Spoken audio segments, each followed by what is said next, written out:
It is 7 o'clock, and I am calling the City Council meeting for November 12th to order. And I will start off with the roll call. Because it's nice we're all here, we'll do so formally. Councilmember McCormick. Present. Councilmember Andori. Present. Councilmember Candell. Present. Vice Mayor Kwok. Present. I'm here. The council is in session now. We'll move on next to the adoption of the agenda. I move we adopt the agenda. Second. All in favor? Aye. The adoption of the agenda passes. We'll move to the Pledge of Allegiance, and I will call upon representatives of Troop 219. Thank you for being here to lead us in the pledge.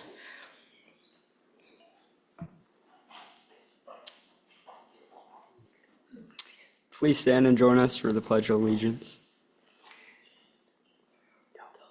I pledge allegiance to the flag of the United States of America and to the republic for which it stands, one nation, under God, indivisible, with liberty and justice for all. Thank you, gentlemen. And as it is the first of the month, I will read our land acknowledgement. We acknowledge that Lafayette is part of the unceded ancestral homeland of the Bay Miwok people. The Bay Miwok and neighboring Ohlone people have lived in and moved to this place for thousands of years. They stewarded and shaped this land for hundreds of generations. We express our appreciation and gratitude for this profound legacy, which enhances and contributes to our lives to this day. We will strive to honor this land and strengthen our ties with the indigenous communities that continue to live and work in our East Bay region as our neighbors and community members. We acknowledge and honor them and their ancestors, elders, and next 7 generations. Thank you. All right, now we will move on to public comments. Public comments are for those items that are not on tonight's agenda. Mayor Dawson, I have 2 speaker slips for item 7. Our first speaker is David Clark, to be followed by Lauren Herpick. Good evening, Council. A couple of things. This is quick, but I wanted to say thank you for everyone who ran for City Council in the city of Lafayette, and I mean everyone. I think it's. I'm glad we had a contested election this year. I'm glad people stepped up, and to say thank you for all the candidates who ran. And the other 2 things are both sort of creek related. I'm speaking on my behalf as a member of the Creeks Committee, but not on behalf of the Creeks Committee as a whole. And maybe you've seen this, maybe not, but the sort of installing the riprap, my word, but the riprap at Lee Creekside Park to shore up the far bank has happened. And if you get a chance, it's pretty dramatic. It's much bigger than what I thought it was going to be, but it's a pile of pretty good sized boulders from the creek all the way up to the where the walkway will eventually be restored. But so it's either happening or has happened. It's got to be pretty close to wrapped up. And that was what we had anticipated was hopefully going to happen before the end of the year this year, and so it has. That's one thing. The other thing is, and I've mentioned this before, and the city manager and I have talked about it a couple of times, but I just want to say publicly, I want to make sure that we do whatever we have to do and can do to nail down the $900,000 that we got from the federal government for the work on the West Reach.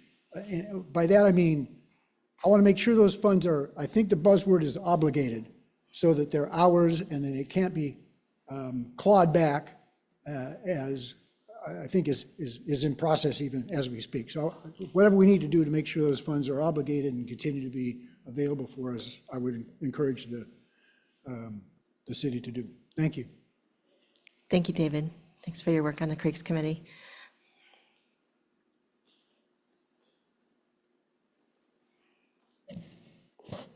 So, hi, Council. Lauren Herpick, 3382 Moraga Boulevard, accompanied by Connor Herpick, also at the same address. I'm just here just to send another invitation to you and to all Lafayette citizens for Sunday's 3rd annual Ragtag Walk at Your Own Risk, Come As You Are meet your fellow neighbors for the community sunrise stroll.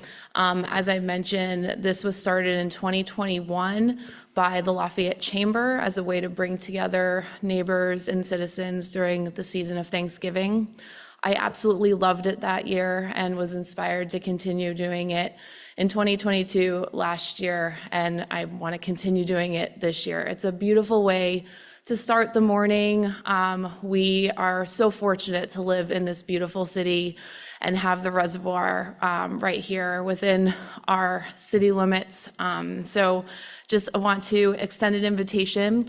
Meet at the wooden pergola across from the guard gate at 8 o'clock, and we'll promptly start walking about 8:15 counterclockwise. So if you miss us, walk in the direction of like the fishing, I don't know, what do you call that area, the fishing area? Not, walk in opposite direction of the playground, so go the other way, so counterclockwise. And hopefully you'll meet new neighbors, maybe see some new friends, see some old friends, and just strike up a conversation, because that's what it's all about. So thank you. Thank you, Lauren and Connor. Our next speaker is Libby Henry, and if there's anyone in our virtual audience that would like to make a comment, you may raise your virtual hand now.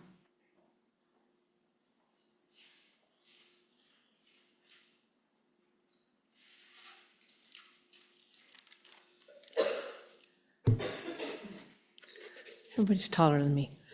Hi, Libby Henry, 3812C Happy Valley Road. I actually had two things that I wanted to say, and I'm going to talk really fast. But I just spoke with Janet Thomas from the DEIB. I'm one of the founding members as well.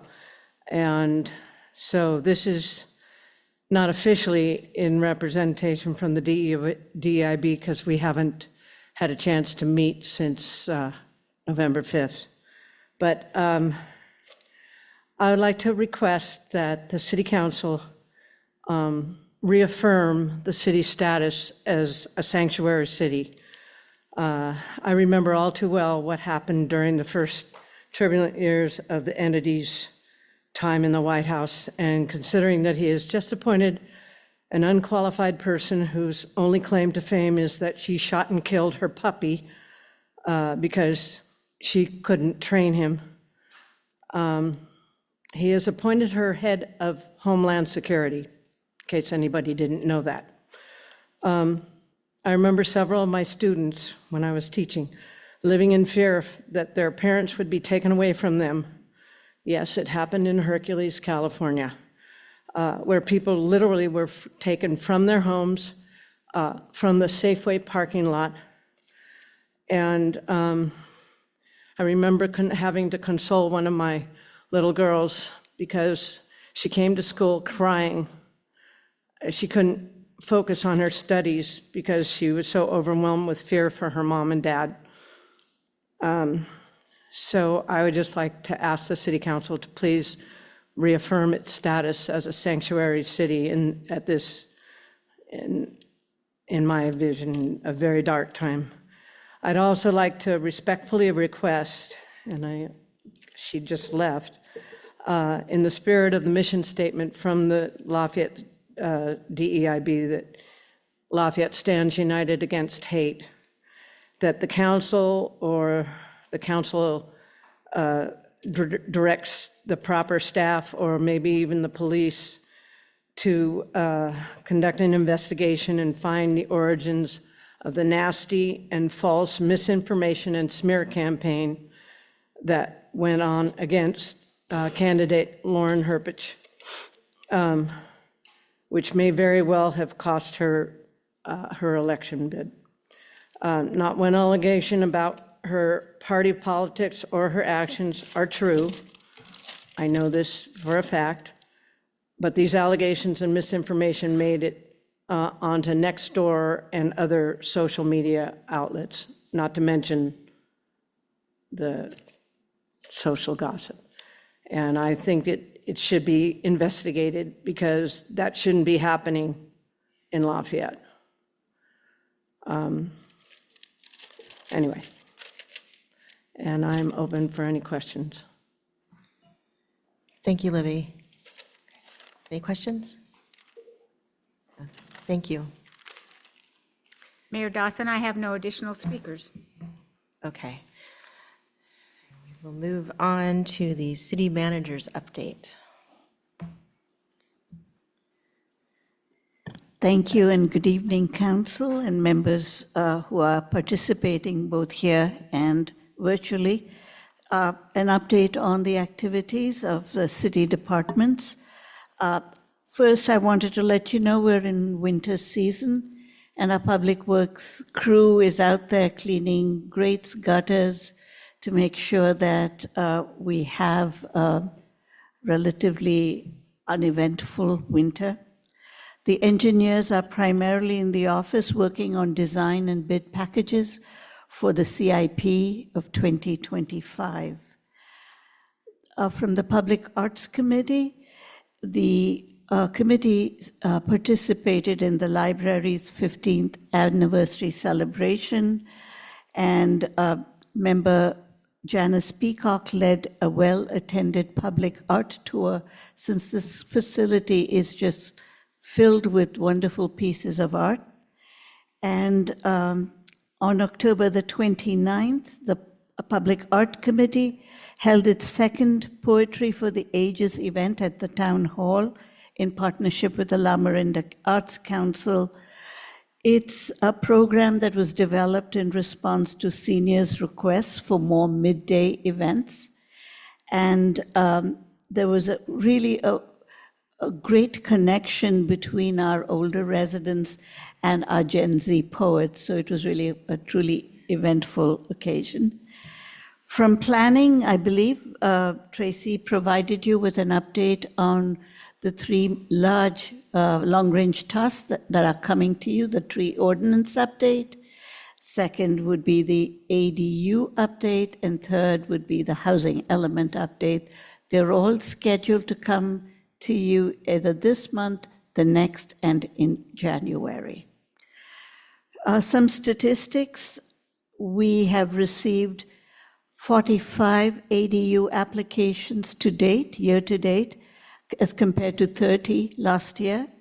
14 SB 9 applications, 14, as compared with 18 last year, and 52 tree permit applications compared with 41 last year. And that's the end of my update. Thank you. Are there any questions from council? Is there any public comment on the update? No public comments, Mayor? Okay. And with that, we'll move on to presentations, the first of which is introduction of Stephanie Cervantes, our new senior planner.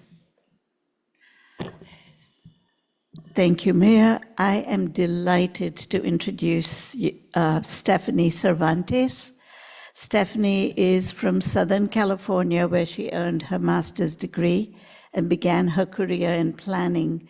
She worked for 5 years in the city of Oceanside. After moving to the Bay Area, she was the senior planner and more recently acting deputy director in Pacifica. Her experience with a breadth of current planning projects and advanced planning initiatives will help serve this community well. When not at work, Stephanie loves spending time outdoors with her 2 dogs, mostly camping or hiking, competing in triathlons, and working on puzzles. Stephanie Cervantes. Thank you, Honorable Mayor, council members. As City Manager said, I'm Stephanie Cervantes. I'm the new senior planner. Thank you so much for the warm welcome. And if you have any questions for me, I'm more than happy to answer them. Thank you, Stephanie. A very warm welcome. We're so happy you have joined the team. We've been waiting for you. So we are very glad you are here. And you're joining a first-class team that we are very proud of, so I can only imagine you'll fit right in. Yes, thank you. Thank you.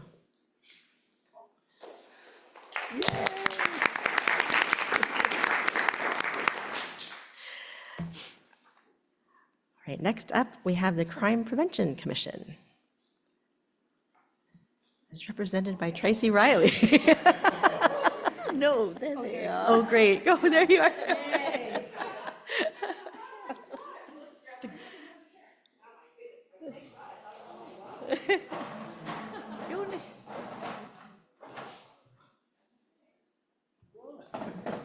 All right, in case somebody else shows up.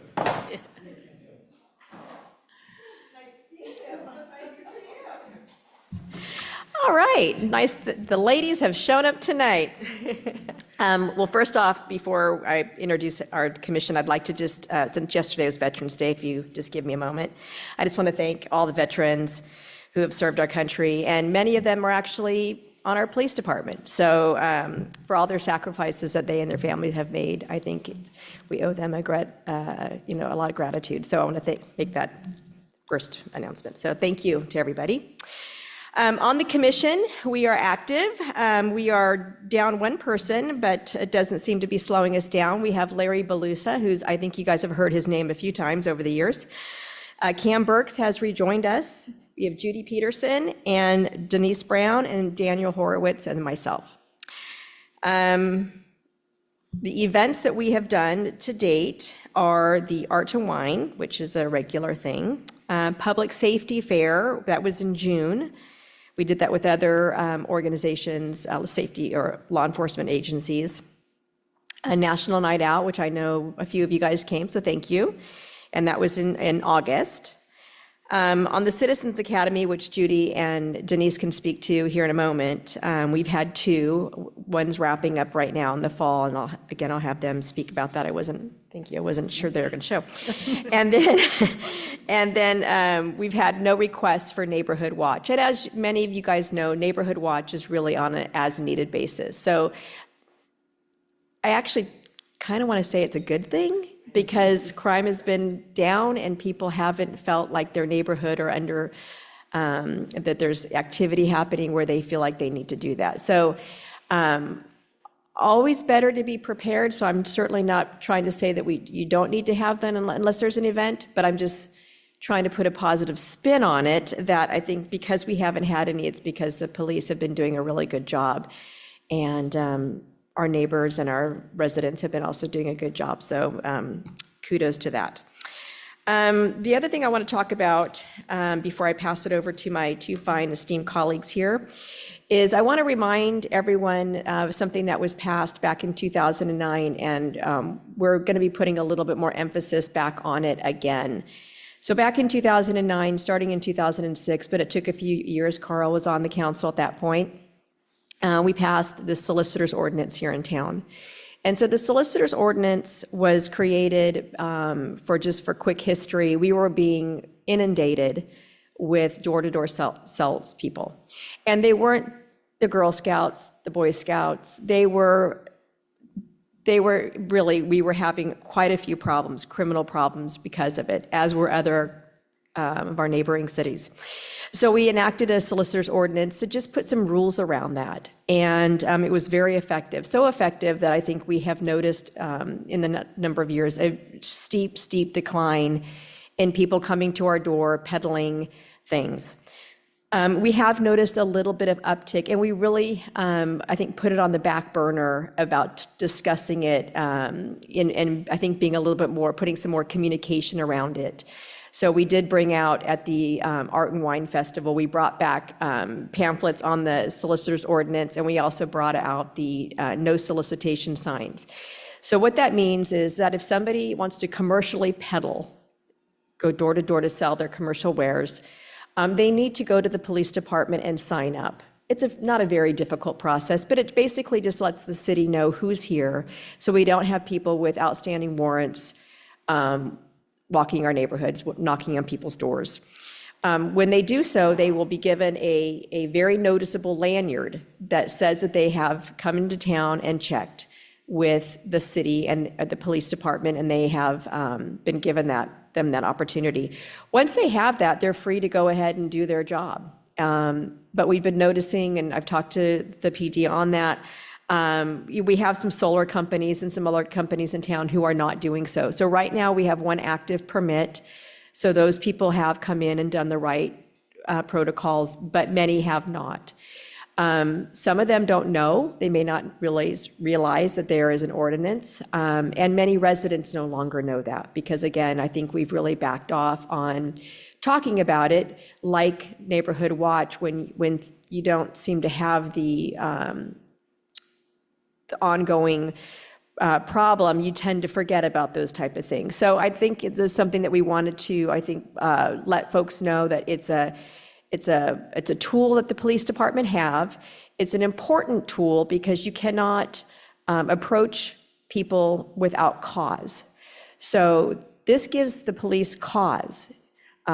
We have a rule in town that's been defended by our city attorney. Everyone worked on this ordinance. It passed muster. It gives everyone their rights and privileges, First Amendment rights. All those have been, definitely taken care of and protected. But it does give the police department some tools so that if we have people who are in our neighborhoods canvassing, soliciting without proper permitting, that they can approach. The other thing is if a family has, or residents have, a no solicitor sign at their door, that actually means something. It actually is telling that person who is at the door knocking that they cannot knock and solicit. And if they do so, that's sort of the strike two. So strike one would be if they don't have the lanyard, haven't checked in, that's strike one. Strike two is if they knock on a door that clearly states that they're not supposed to. And what we're really trying to do is prevent unintended consequences. Back when this was brought in, we were having elderly people being fleeced.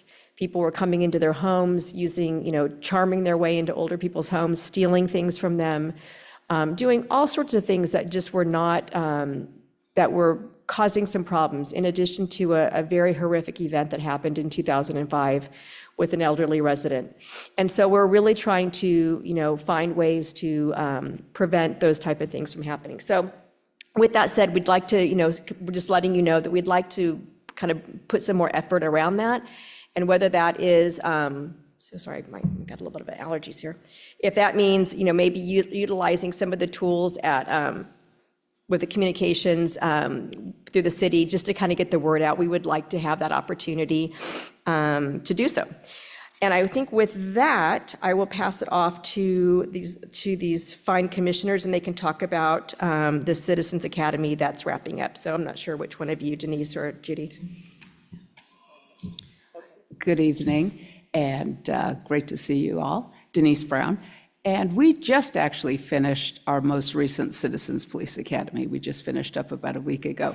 It was a wonderful group of people. We try to limit the class to about a dozen people. So that provides a lot of opportunity for engagement, questions, involvement, and we find that's a really good number. In fact, I believe Michael was in our most recent class, and I saw that Lauren was here earlier. I don't know if she still is, but she was in a class before that. So as Tracy mentioned, we have the class twice a year, in the spring and the fall.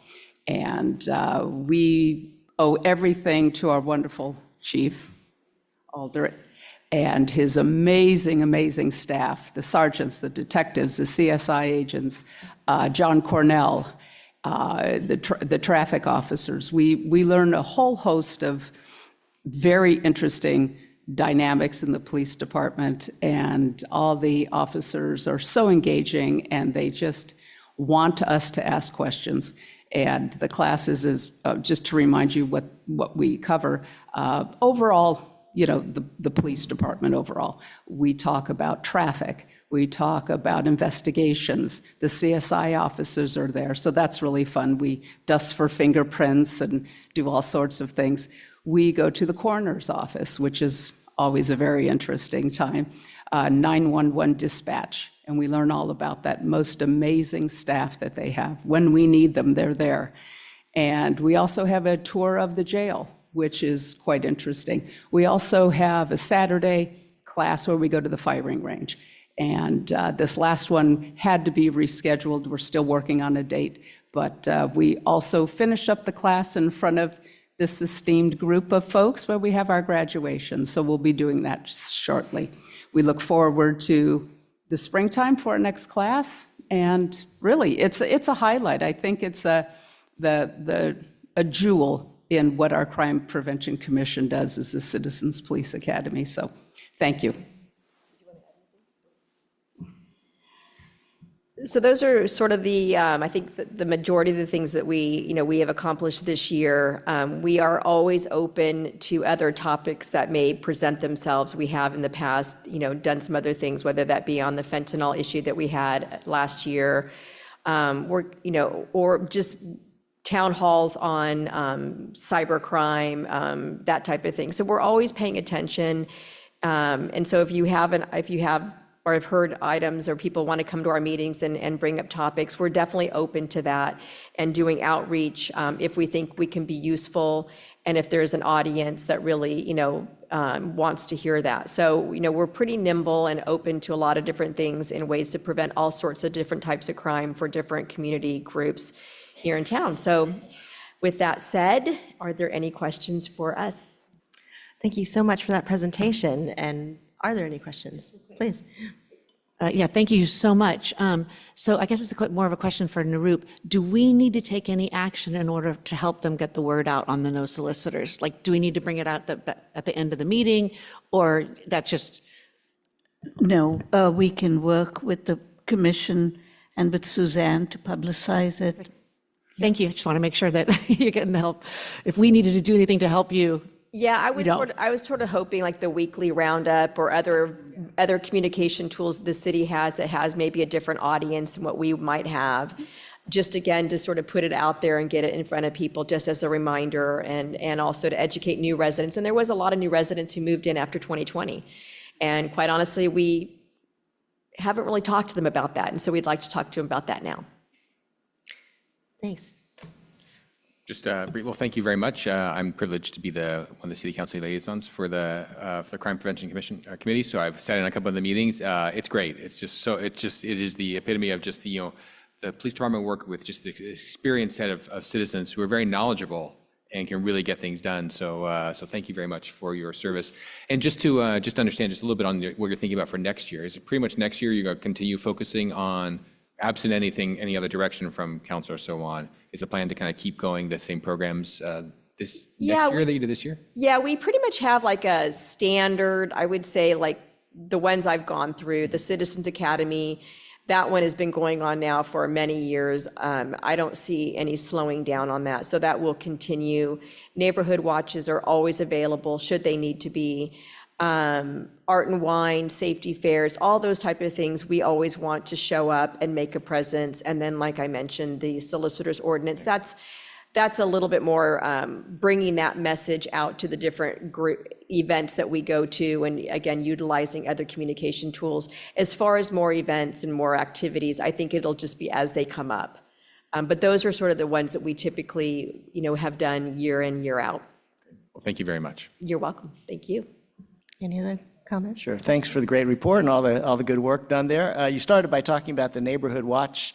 Did I understand that when you said you had no requests, that you're looking for re-engagement with those neighborhoods to maybe send a speaker out to talk to the neighborhoods? Or what are you, when you said no requests? Yeah, so as you probably remember, you reached out for your neighborhood because there was an event that happened in your neighborhood that caused people to get, wanting to get more information. So that typically tends to be how they come to us.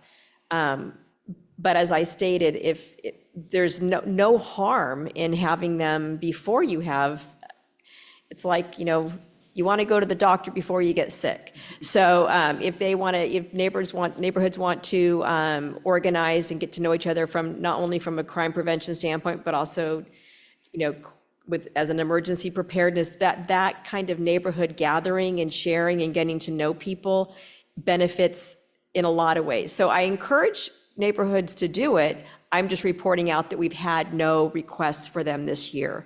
And I was just tying that into the fact that crime has been fairly low. We haven't had a lot of home burglaries.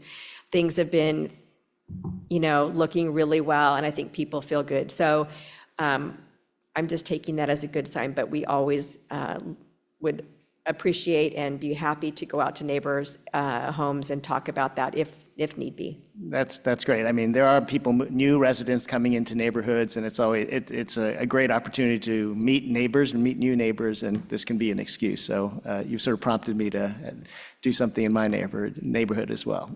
100%. All right, thank you. Of course. So thank you to the commission for the report, and this is a good opportunity to thank you, Tracy, for your work 16 years ago in taking the lead on getting the solicitor's ordinance, because it really has been successful. Thank you. It really has cut back.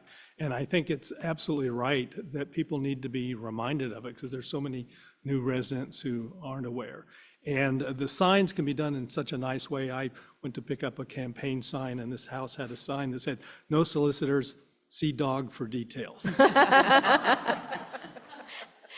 Thank you. Yeah, thank you, Carl. That was a labor of love, and thank you. You were on the council when I remember coming up here, and took 3 years, but we got it through, and I think the entire city has benefited. And I know the police department really appreciated it, because again, it cut down the calls of service, and it also gave them tools that they really had, they were really operating with one hand tied behind their back before that happened. And I'm pretty sure I did a little bit of research not that long ago. I think other cities have actually, and maybe the city manager, or excuse me, the city attorney can confirm, but I'm pretty sure other neighboring communities, they didn't have it, but I think a lot of them have it now. So I wouldn't be surprised if they cut and pasted our ordinance, because there was, trust me, there was nothing around in California. I had to go outside of California to get some information for us to start building this upon. So I'd be curious, did other cities contact you guys about that?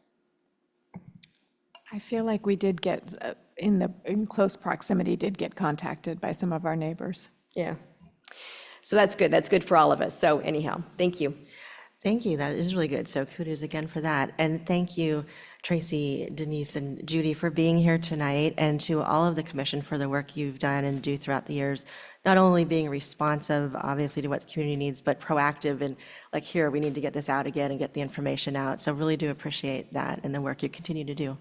And also, thank you, Chief Aldrich, and your staff for the mutual support. So, good night. Public comment? Oh, yes, sorry. Sorry, hang on there. Is there any public comment? Thank you to the Boy Scout troop. Have a good evening.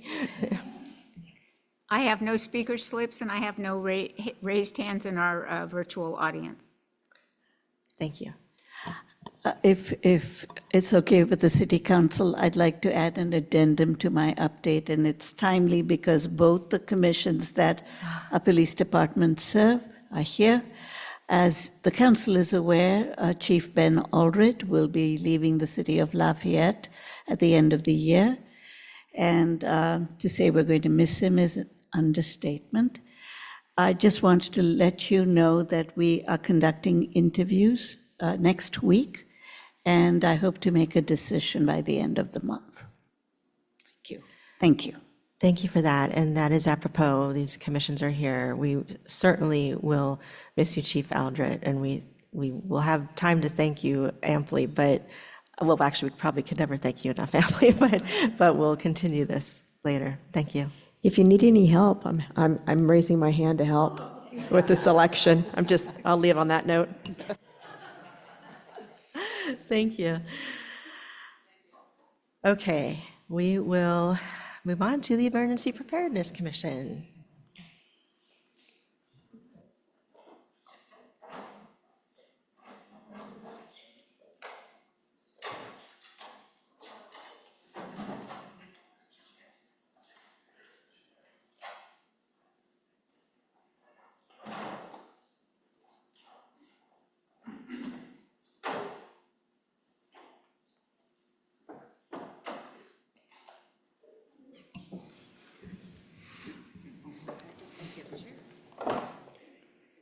Good evening. The Lafayette Emergency Preparedness Commission has been moderately busy this year. Our primary focus has been on fire-wise neighborhoods, but we've tackled other items as well. Our members, I'm the chairman, Duncan Seibert, George Fagoni, who's not here tonight, Michelle Heckel, who unfortunately is not here, Sherry Hoover over here, Michael Melowitz, William Pigeon, again not here, and our newest member, Stephanie Bontemps. What we've done this year is primarily focused on Firewise communities. We have quite a bit of activity in the Firewise arena, and I will let Stephanie speak to that after I'm finished here. We created a plan and submitted it to council a few months ago on points of distribution. Points of distribution is primarily for the distribution of water following an earthquake. This is it's something that FEMA wants all communities to do, and most have not done it yet, but we're now prepared to be able to hand out water to our residents. It's a big task because we have so many, but in the event of a 7.0 earthquake, which is the Haywired scenario in the Oakland Hills, if the Hayward Fault has a 7.0 earthquake and EB Mud predicts that their water mains will break, their water distribution lines will break, and that they hope to have firefighter quality water, that is non-potable water, to most residents within 30 days. So we have a big task in getting water, potable water, to our residents to survive for 30 days or however long it takes. And this program, this plan is the basis where we can just pull it out and go with it. We don't have to think about it at that point. We just have to say, how bad is it? How many people do we have to serve? It's all in the plan, so we can say it's this, or this, and this is how we do it. So there's no work to do at that point except getting it done. I hope that the council reviews it and acts on it soon. Acting as the Lafayette Citizens Corps Council, we receive reports from La Miranda CERT, from the steering committee. The La Miranda CERT steering committee was originally designed to have input from the Citizen Corps councils of all 3 La Miranda jurisdictions. Unfortunately, Lafayette is the only one with an active Citizen Corps council now. The town of Moraga and the city of Orinda have dropped their Citizen Corps councils for some reason. Anyway, the Lafayette CERT Steering Committee reports directly to the Lafayette Emergency Preparedness Commission, acting as the Citizen Corps Council.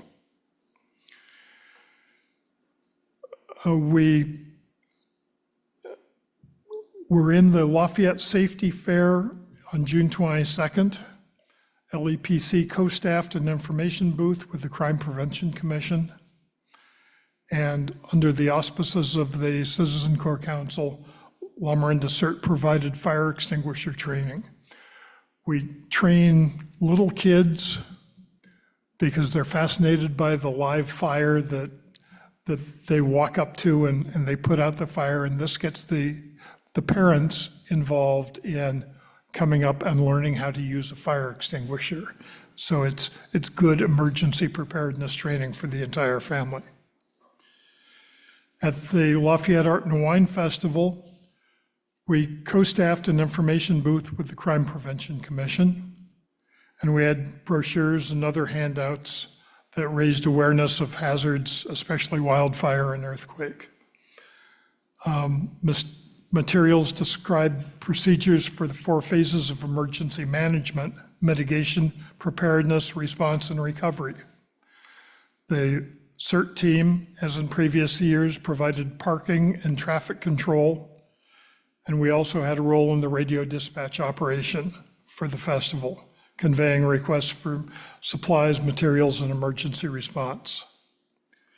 During the Great Shakeout on October 17th,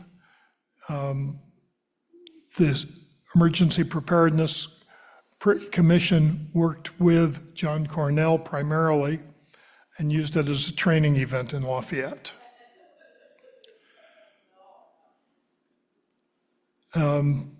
There was mention by the Crime Prevention Commission that other people had been active, been looking at their no solicitor policy. We put together the La Miranda Residence Guide for wildfire evacuation. And so far, and I've probably missed a few states, but so far we've had requests for the source material, the documents to make that guide from Connecticut, Massachusetts, Michigan, Georgia, Colorado, and Idaho.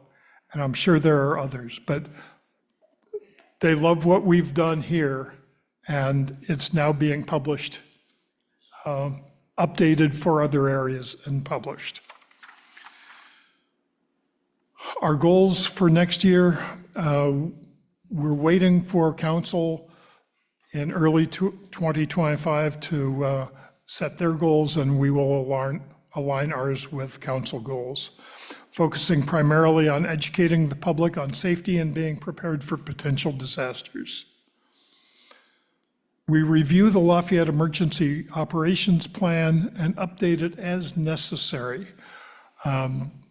We have some of the emergency support functions that need to be updated. Some have never been completed. Part of that is because personnel changes. We've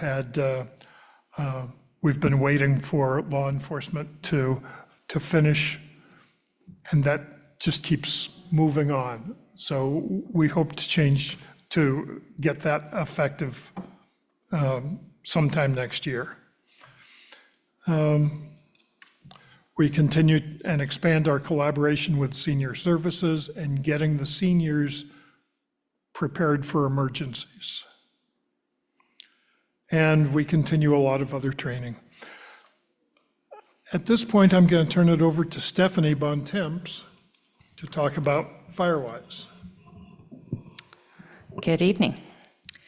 So, as many of you may know, Firewise is a national nonprofit organization that provides a framework for educating and engaging communities in being prepared for wildfires. Lafayette has one of the highest proportions of very high fire risk neighborhoods in the county, and Firewise is therefore a very critical tool for us to engage our communities and our citizens in reducing fire risk in the city. Recognizing that wildfire preparedness is a goal of the City Council priority, it is also a priority for the Emergency Preparedness Commission, and we see it as a very, very important tool. Our specific goal around Firewise is to expand it to have full coverage in all very high fire risk neighborhoods. We'll talk in a moment about how we plan to do that. Lafayette saw its first Firewise neighborhoods only 3 or 4 years ago in 2021, and we currently have 25 fully enabled Firewise neighborhoods, which is really remarkable. We have 4 additional neighborhoods in the approval process. Those are pretty concentrated north of Highway 24. About 2/3 of them are either in Happy Valley or spanning over to the area just north of BART. So it aligns with where we see the very high fire risk neighborhoods. But there are many across all parts of Lafayette. So we do have some gaps to fill in, but many of the highest risk neighborhoods already have programs. Some of the steps that the commission has taken this year around Firewise include creating a link on our website, the Emergency Preparedness Commission website, to direct interested parties in the city to come to the commission. There's an email there that they can come to us directly for help. That hadn't been there before. We collaborated with Contra Costa Fire to create a flyer that meets their requirements as well as just information about Firewise, saying, what is it? What's the program? What are the benefits of it? How do I find out more? How do I make it happen? We launched that at the Art and Wine Festival, and that resulted in over 12 expressions of interest in creating new neighborhoods in Lafayette, so we're really pleased with that. We also have collaborated with Contra Costa Fire to create a presentation about Firewise. We launched that last month at the Lafayette Garden Club October meeting. And I think all of the members were in the parking lot crying afterwards because we told them all the plants that will have to be removed from defensible zones. So I didn't tell them, the fire chief did. So, but yeah, it's a lot of change coming at people, and the garden club was amazing. Had about 100 people there, and lots of interest in Firewise and learning more about how that can help in our community. Some of the things that we have on the list to do in the future include creating a quick start guide. We have a good start on this already, but we need to make some changes to it so that any neighborhood that says, I want to become a Firewise neighborhood, what do I do? That we have a quick start guide for them that makes it easy. There's some tricky bits in the application process. It's not been uncommon for them to get turned down the first time through, and we want to avoid that. So a group of us are working on putting that together. We also are nearly complete on having a list of contact information for all the Firewise neighborhood leaders in Lafayette. We're just missing one. And when I have that, we are going to go out to everyone and try to get that together as a group so that we can share ideas and collaborate between the neighborhoods. We're also going to create Firewise neighborhood maps that we can put on the city website. So that will help us to identify gaps, where are the homes that are not covered that we want to go after. And it's also a tool for new residents so that they can look at it and say, trust me, in my neighborhood, it's a Firewise neighborhood because we're constantly communicating. But if you move to town, in between the emails that came out, you would be able to look it up and see that you are on the map, which one and who to contact. So what can the city council do to help us in these efforts?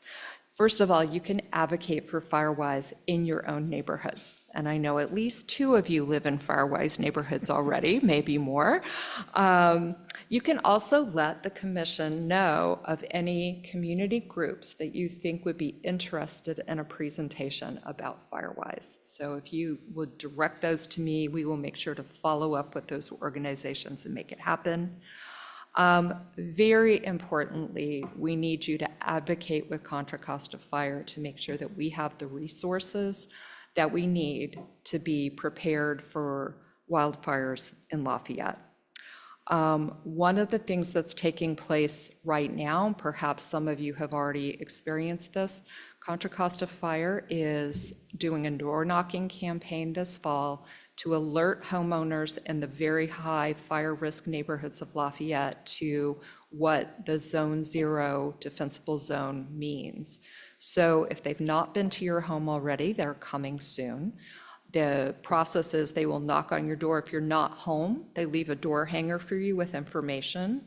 If you are home, they will offer to do either just take a quick look at the front of your house and give you some ideas, or they will offer to schedule a full review of your property. Come back and do a 360 review of your property with you at a later date. So they're in the process of completing those as well. So this year's focus is on education. What does the defensible zone mean? What things should you be doing with your home to prepare for that, in anticipation of that being something that is required probably next year? So much more to come on that. Another thing that we could consider advocating for is a volunteer ambassador program. They have one of these in Moraga Orinda under their fire district, where community members can be trained to do some of this education work. We think that with the very limited resources that Contra Costa Fire has, they have an enormous footprint. And with the new fire maps that are expected to come out in the first quarter of next year, the demands will be ever higher on them. So it's something that we may benefit from having on-the-ground resources here in Lafayette as they have in Moraga and Orinda. And lastly, support Lafayette's emergency preparedness staffing. We have a small but mighty crew in the police department of emergency planning staffing, and with the passage of Measure H, I think that the funding for that is secure, but it's critical with the risk that we're facing that continues to be supported. Thank you. Happy to take any questions. Thank you. And may I add to that the presentation by Confire was presented again last night to La Miranda CERT, and the recording of it, all the materials are on the La Miranda CERT website. If you go to lamirandacert.org under meetings, and then look for at the top of the list is the November 2024 meeting, and you'll see the slide show the whole presentation. It was a Zoom meeting, it was recorded, so that's there, and a handout from Fire Marshal and Assistant Chief Bachman is there also. Thank you. Thank you very much for the presentation and for you being here, Sherry, Michael, Stephanie, and Duncan. I'm sure there's questions, so who would like to start off? Not really a question, but bravo on taking the initiative to do things with Firewise that we have not, and staff is busy and everything, but this is what our commissions are so good at, and taking the lead on that. And please let us know what we can do, all the time in terms of if you want to help set up these ambassadors. That sounds like a pretty big effort, but sounds like a great reward by putting the effort in. And so, just keep us informed, and I'm sure we'll do everything we can to help you guys. So thank you. Thank you, all of you. Thank you. I just want to say one thing too, is that we have a super police services department, and we so much appreciate your support of them. So thank them. And thank our chief. Yes, please, John. Yeah, great. Well, yeah, I just want to extend my appreciation also. I mean, this is just a very highly functional commission. It's just amazing. And your newest member, Commissioner Bontemps, hit the ground running clearly. And I read with interest, many of us did probably what, MOFD is doing with Zone Zero, what's going to potentially come with that. So really interested to find out what they're going to do and how that might affect us. And it sounds like you guys are the right tip of the spear to kind of keep us informed and figure out best practices. So thank you very much. And you guys are, we hope you're probably the most important commission we've got, unfortunately, if things go bad. So I'm glad you're on it. So we appreciate that. Thank you. We're expecting the state to formalize the new fire code probably in January or February, and that will include, we're told, it will include the Zone Zero.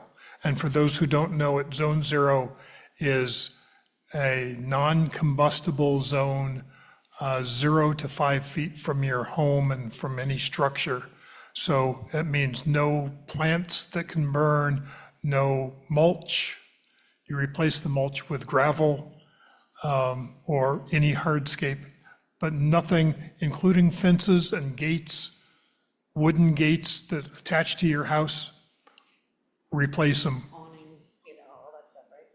Everything that is flammable or combustible within 5 feet of your home, because that's what carries the wildfire to your home and burns your house down.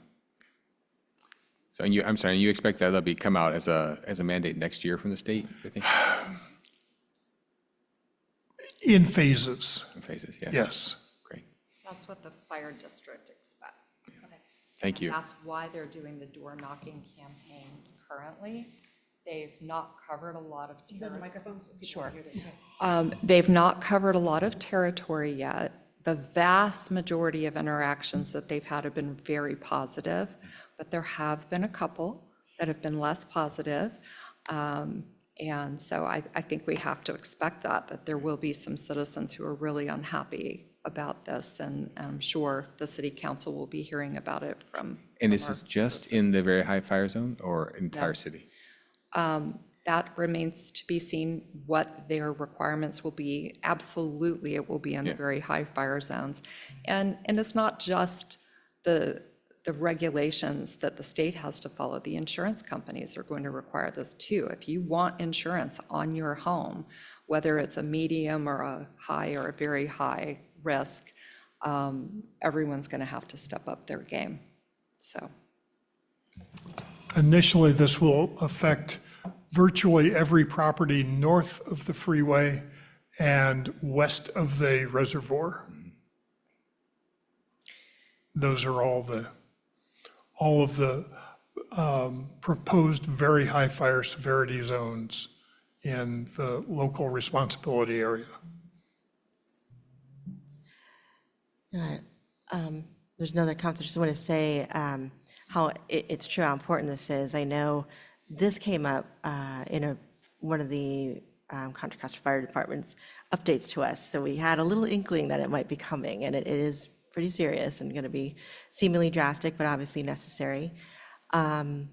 This also plays into, as you mentioned, the insurance. I know Commissioner Lara has that program going, and anything we can do to step up what you guys are already doing is fantastic, because creating a map of our Firewise communities is going to be very helpful for us to even qualify for any money that may be coming down the pike that way. I think Assistant Chief Bachman was here a couple weeks ago and mentioned they were trying to get an extension on that grant program for particularly that reason.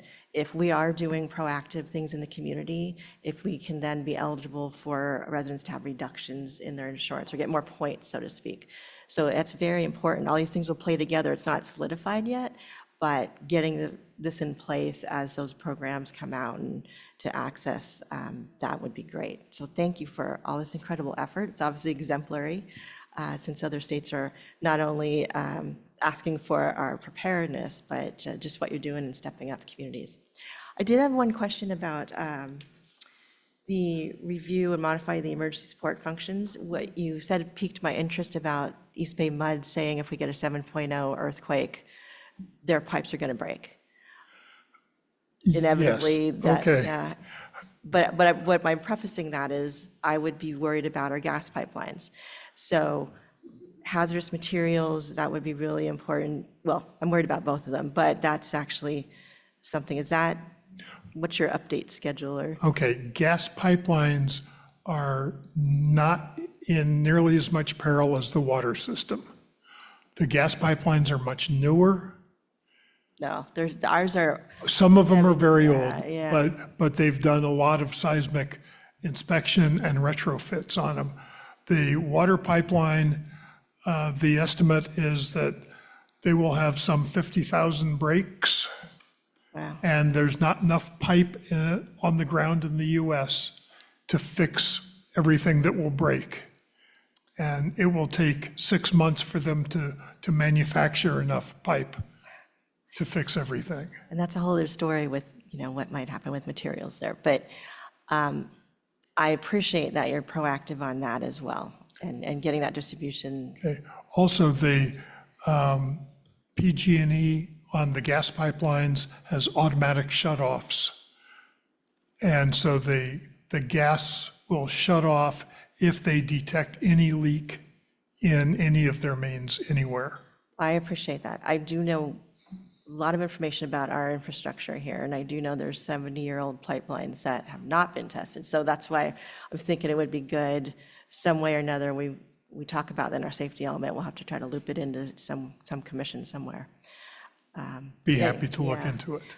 But incredible work, and just across the year, and we'll look forward to more Firewise communities coming online. Appreciate also your suggestions of how we can help you. So obviously glad to do so. So thank you for supporting our goal, and we'll obviously support what your work is. I'll just offer again, also, since I do sit in many meetings, I enjoy the many meetings I sit in with you guys, and you've created a lot of momentum in the last several years, and so I'm very proud of how far along we've come and how much further just organizing ourselves and our city to keep going further, and I would just keep up the momentum. There's just a lot of more public engagement that we can do and we have to do as the risks rise, and so just keep up the great work, and good report today, too. Thank you. Yes. Thank you. Thank you.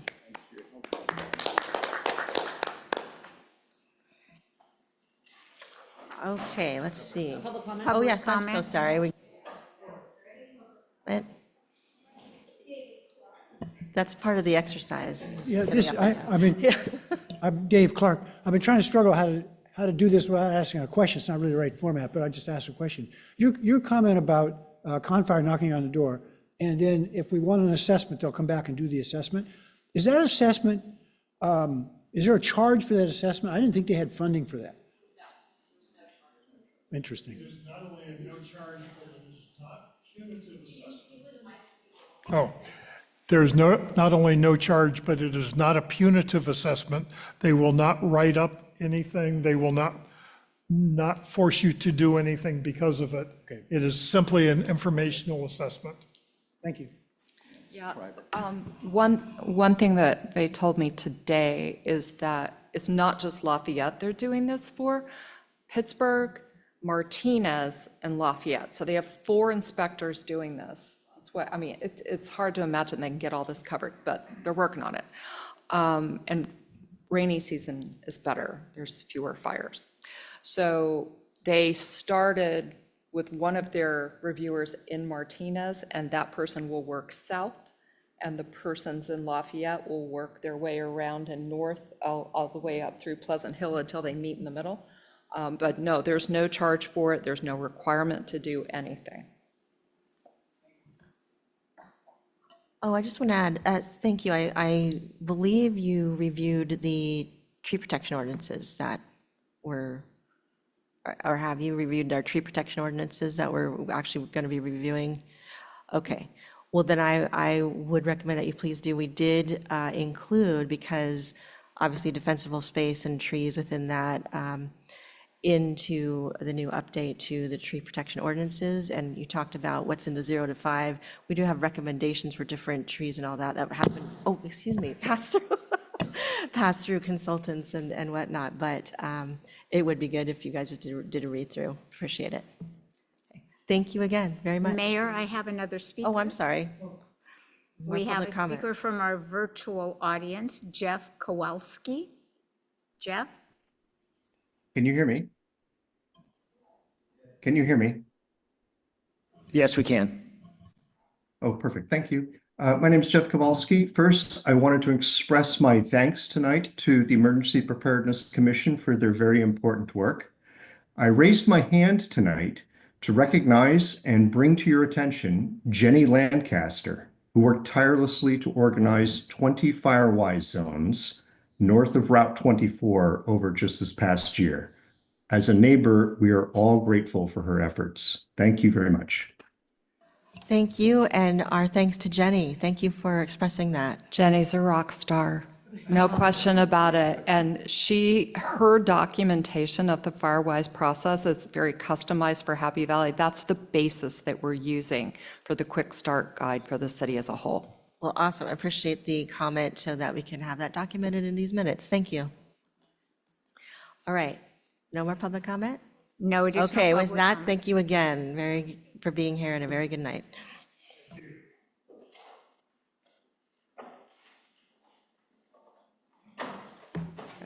Okay, we'll move on to the consent calendar. Are there any items that council would like to pull off the consent calendar? No? Are there any public comments on this? No members of the public have requested an item be pulled. Okay. Ask for a motion? So I'll move adoption of the consent calendar. I second. Thank you. All in favor? Aye. The items on the consent calendar pass, and again, as usual, thank you for the work on this. It's summarized here, but I know there's a lot of work behind it. Okay. No old business, no staff reports, so public hearings. On to the tree ordinance update. Arlie Cassidy.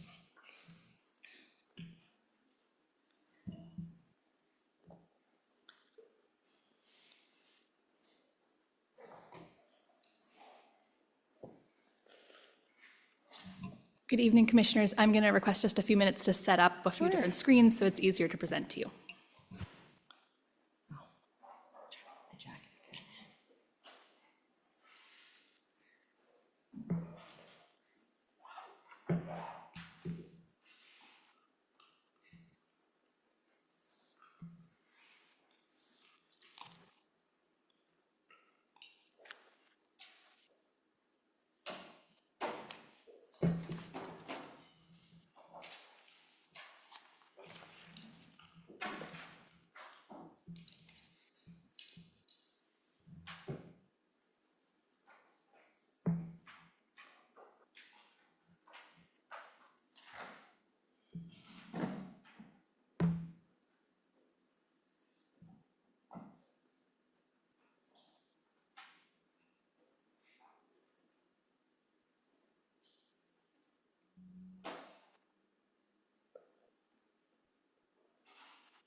Thank you so much. Good evening, Mayor, Vice Mayor, and council members. Tonight's meeting marks the council's first review of the draft tree protection ordinance, which is forwarded to you from the Planning Commission with a recommendation of approval. I'd like to note that while our consultant Heather Coleman is not here with us tonight, she's still very much a part of the process and is still assisting with the ordinance update, for which we are very grateful. Heather will continue with us through the full approval process, but I will be presenting at meetings going forward.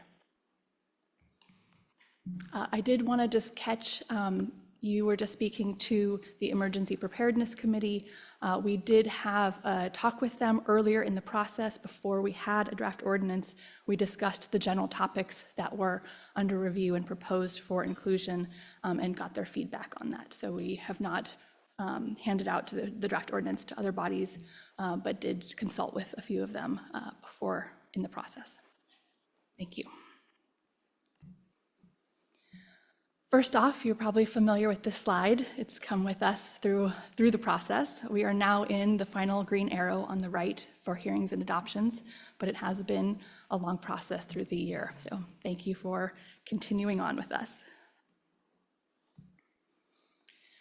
I just want to go over the order of information in tonight's presentation. I'm going to start with a longer presentation. Unlike in the August meeting when I did a brief presentation and then we went through each slide, I'm going to include all of the changes in the draft TPO in my presentation now. My initial presentation will include the recommendations and alternatives as outlined in the staff report. Then I'll go through the public comment that we received prior to publication, and then I'll talk about the Planning Commission's previous review and recommendation. Within the recommendations and alternatives, this is similar format to our August meeting. We'll have recommendations on the right. This represents what's actually in the draft TPO, which is both Exhibit A for the clean version and Attachment 3 for track changes. We did want to call out alternatives. As mentioned in the staff report, we tried to capture what was closest to consensus or what seemed to have the most support, but we did hear other voices and we wanted to honor those and call those out. So that's what's listed under alternatives. We'll stick with the 4 main themes that we had before, which are protected trees, replacement trees, fire, and procedures. There is an additional number added at the end in procedures, which includes a few ephemera, formatting changes, things like that, which we'll call out in more specifics. So starting with our first main theme of protected trees, here we'll talk about, we'll continue to emphasize the protection of native species and large mature trees while refining species lists to reflect flammability concerns. This topic theme includes size and species, development plans, and street trees. Topic 1, protected trees, size and species criteria. The draft tree protection ordinance includes a few changes to what we currently have. On undeveloped properties, excluded species would be exempted. This is actually true for most protected types of trees, and so excluded species are generally excluded from protection. We'll also raise the protected size from 6 inches to 12 inches for all species except native and riparian, which will stay at the 6 inches they currently have. On developed properties, we've included cork oaks on the protected species list. This is under native trees. We did hear alternatives suggested for undeveloped properties, both that we raise the protected size to 12 inches for all species, including native and riparian, and that we protect only native and riparian species and not other species found on undeveloped properties. Please do stop me at any time if you have questions. I'm happy to go over the details of individual slides. Topic 2, protected trees, trees on development plans. This is slightly confusing, so please stop me. We removed a blanket protection for trees shown on development plans, and that is more about implementation than about the language.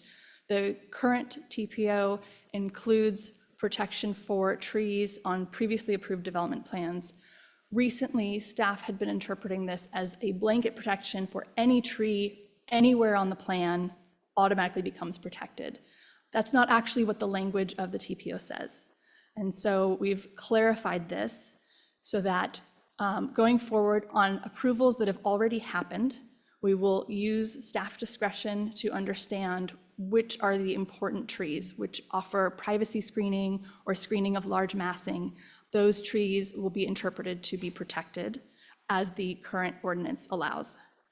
However, we want to offer some additional clarity. And so going forward, the new process will be that in our conditions of approval for any discretionary approval, a condition will specifically call out which trees should be protected going forward. And so they'll be used, we'll use the numbering system for any arborist report, or if there's any confusion, we can always actually drop an image from a site plan right into the conditions to make it very clear. And so that will clarify exactly what the discretionary approval protects and what does not. And so given that, those clarifications, we did not want to remove all protection for excluded species, which are typically flammable, from previous approvals, because on occasion, those excluded species do provide important privacy screening or things like that. And so instead, we will allow that discretion to exist with staff, and in other cases, excluded species would not be protected. There will be more discussion of this because it is quite particular topic. Looking then at street trees, the draft TPO before you has 2 topics. One is city maintained trees. In this case, the city would be required to pull a tree permit, but would not to pay the fee for the permit. And any replacement trees would be asked to be in the same location if feasible, or if infeasible, to be planted as close as possible to that location. For privately maintained trees, the city would waive the application if the city is mandating work in the area, requiring that trees removal, especially if an arborist report, in the case that an arborist report states that that tree will die. So if the tree will be fine, it can stay, but if it's going to die, then it can be removed. And a replacement tree would generally be in the same location unless the work would basically replicate the issue of causing it to die. We did hear alternatives on this. For city-maintained trees, one alternative is to exempt city-owned and maintained trees from tree permits entirely, but have the planning director review. And I apologize, I do have a few acronyms here. Let me know if it's a lot of words sometimes, so I tried to shorten up. And the other option here is to waive the fee, but require mitigation planting and log the decision for removal to prevent repetition. On privately maintained trees, we heard an alternative to not require a permit. If the city has mandated removal, the city could provide a letter to the property owner in the case of a challenge to that removal. I had the same question, so. So that was my question here. It's like, so if the bullet that talks about the planting and we log the decision for removal, is this creating a new log? We don't log this stuff now then? We don't currently. We simply heard that there's not a log that exists now. My understanding was the idea was to understand what the situation was and kind of track what was going on. But we do not have such a log at this time. Wait there. I just a little clarification on the privately maintained trees. Just I'm trying to understand the difference. I understand, the draft is what we're doing, and the alternative is a consideration that is not included. Is the first, is you're saying here, we require a permit, but we're not going to charge application fee, versus the second one where we're saying we're not going to require a permit, period? Or is that's the difference? That's So the we difference. still, even if we're asking a private homeowner to take down the tree, we're still going to make them do a permit? That was what we heard, but this is, again, up for It seems to me, well, anyway, that's, okay, then I will come back perhaps during discussion to kind of say, I'm not sure that, but understood. Okay, that is That is how the difference here. Perfect, got it, thank you. Going now to replacement trees. The goal here is to refine replacement tree planting requirements to allow for appropriate spacing and foster healthy tree growth, feasibly fit trees on site, and be fair and consistent. This theme includes number and size of replacement trees, reductions to requirements, species, and location and fees. Looking at number and size requirements, the draft TPO before you includes a recommendation to adopt a one-to-one replacement requirement. This is what we generally heard from the joint meeting in August. And a requirement that replacement trees must be a minimum of 15-gallon size, but can be larger. Alternatives we heard are to require a one-to-one replacement tree for planting, then based on the diameter, standard height of the removed tree, the additional trees could either be planted or paid as in lieu fee. We could use what the current TPO has for replacement ratio, which is 1 tree per 3 inches of diameter, or raise that to 1 tree per 6 inches. So just for clarity, we'd still do the current calculation, but only 1 tree would actually have to be planted in the ground, and the other could be in lieu or planted. Number 5, reductions to requirements. The suggestion here is to allow in lieu fees instead of planting trees in the following cases. If the existing canopy cover on the lot exceeds 75%, then in lieu fees can be allowed for up to half the trees. And if the canopy cover excuse me, exceeds 90%, then in lieu fees can be allowed for up to all of the required trees. This would be at the applicant's discretion. They would not have to pay the fees, they could still plant. We would also require an arborist report that states that additional trees wouldn't foster healthy growth. Or, excuse me, I apologize. That would be an additional, thank you, getting a little scratchy. Thank you, Joanne.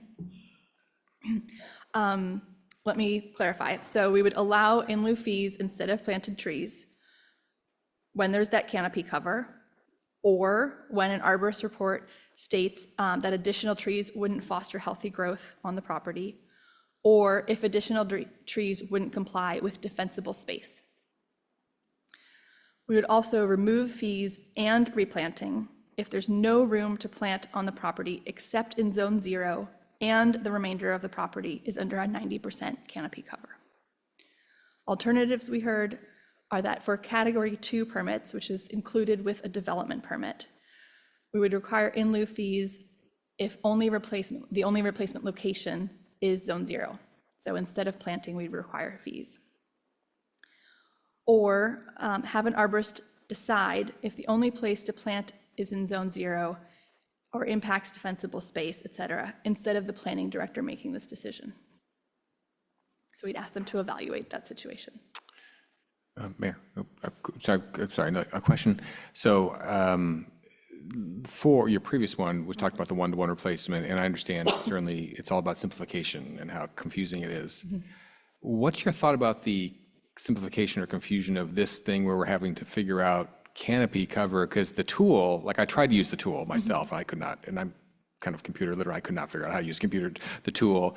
Do we expect our the community to be able to use the tool to figure out canopy cover, or how would this actually happen? Staff would use the tool to make the final determination.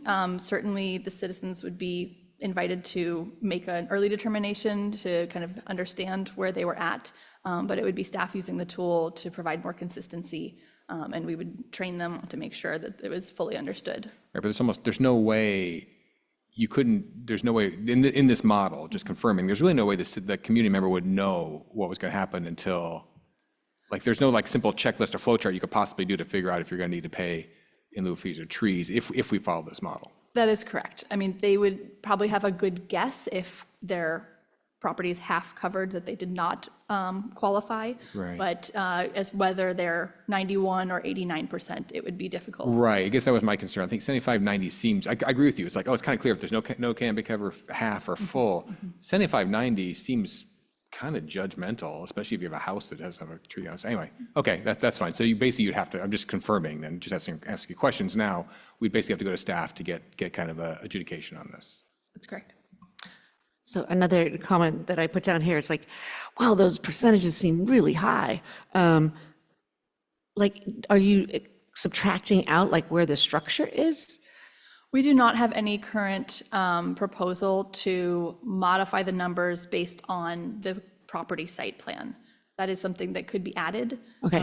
But it would be a more difficult calculation. You know, we'd have a square footage number of impervious surface or something like that. And there would also be kind of a reward for people who paved more, that they didn't have to plant trees as often because they'd reach kind of critical mass tree coverage on the non-paved area more quickly, if that makes sense. I wasn't so concerned about the driveways and stuff like that, but I was like, at least the structure of the house, you know? Yeah. Right, and to dovetail on that, what we were just talking about with fire safety, right? Because the new regulations are all about reducing canopies over structures and having significant, not just over the structure, but like 10 feet beyond the structure. And so this becomes, you know, well, we'll talk about this later, I think, but this conflict between wanting more trees and fire safety, two important must-haves that are seeming in direct conflict to each other, so, yeah. And there, again, there is, I mean, those were two of the alternatives we heard. In the draft TPO, there is the inclusion that they can pay the fees instead of planting if the planting trees would not comply with defensible space. Moving on to number 6, replacement tree species. The draft TPO includes a requirement that a native or riparian species, if removed, would be replaced with the same species group. The current ordinance requires the exact same species, so we're widening this to if you, remove a live oak, you can plant a valley oak because they are in the native group together, that kind of thing. And then if the removed tree was not in the native or riparian group, but was protected, we would limit replacement species to the same size group within the recommended tree list, which is within the definitions of the ordinance, or as an arborist recommends. So we can downsize on an arborist recommendation that a larger tree would not fit well in the space. The list, I should mention, originated in the Trees for Lafayette, which is the master tree plan, and then was heavily modified by the city landscape consultant based on climate considerations. Things that are now understood to be invasive were removed, and a large number of trees were added based on a slightly warmer climate, so that it's more appropriate for the climate we're moving towards, and also just to expand the biodiversity that's kind of allowed and encouraged as replacement trees are put in. We did hear from the Design Review Commission that many replacement trees are of kind of the 2 or 3 same species. We see a lot of coast live oak, valley oak, a lot of redbud. So we're trying to encourage a little bit more biodiversity in that replacement tree. And finally, in the draft TPO, we would exclude any highly flammable species as replacement trees. These are also known as excluded species as defined in the ordinance. We did also hear an alternative recommendation to remove all restrictions on replacement tree species for category 1 and or 2 permits, allow any species to serve as replacement trees. So this would much more broadly allow any tree at all to be a replacement tree. Looking at location and in lieu fees, we would continue to require replacement trees to be planted on the same property as the removed tree. This was a discussion. And to create objective criteria for when applicants must or may choose to pay in lieu fees instead. And this references what we just discussed at topic 5. We do not have any other alternative suggestions here. Moving on to the theme of fire, here we wanted to make it easier for property owners to remove trees for defensible space purposes and align tree regulations with vegetation management strategies for defensible space zones. Also want to make it easier to remove dead trees. So we'll look at fire risk and vegetation management as well as dead trees. For fire risk and vegetation management, the draft TPO includes 3 new items. First is to allow tree removal in zone 0, which is the 5 feet just discussed by emergency preparedness, without a permit or staff review. Property owner could go in and do it so long as they were following the correct measurements. Then to allow branches and multi-trunk trees to be pruned back to up to 10 feet from existing buildings and structures, regardless of health impacts to the tree. Now, this is not a full removal. This is pruning beyond the 25% allowed by the code. And the reason the 10-foot is used is that actually is a number that we heard from the UC Extension experts that we consulted with. That's something that is very helpful in allowing structures to not catch fire. And third, we would require a letter from Contra Costa County Fire Protection District for fuel breaks. This is something that's somewhat included, but we would clarify a little bit that they would need to identify specific trees for removal for those trees to be exempt from permitting, and that fuel breaks shall be shaded if at all possible. As a reminder, a fuel break is full removal of all trees and brush versus a shaded break, which allows the trees to stay, but they are limbed up. They're kind of naked on the bottom, basically, and all scrub, brush, and grasses are removed. An alternative here is to allow tree removal without a permit, but with a letter from an insurance provider. However, I did want to add this suggestion was unclear to staff later when we were writing it, if this was meant to apply just for zone 0 tree removal or throughout the property. If it's only applying to zone 0, this would be actually more restrictive than our first bullet here. And if it's throughout the property, it would be less restrictive than what we're suggesting.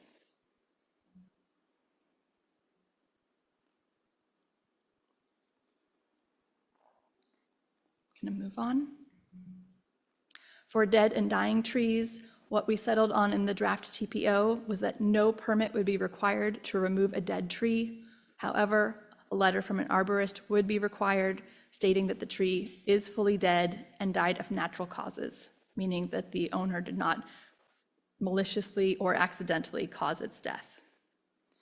Alternatives here would allow for planning staff instead of an arborist to verify that the tree is dead, to have no permit or fee to remove dying trees which are in very poor condition per the International Society of Arborists guidelines.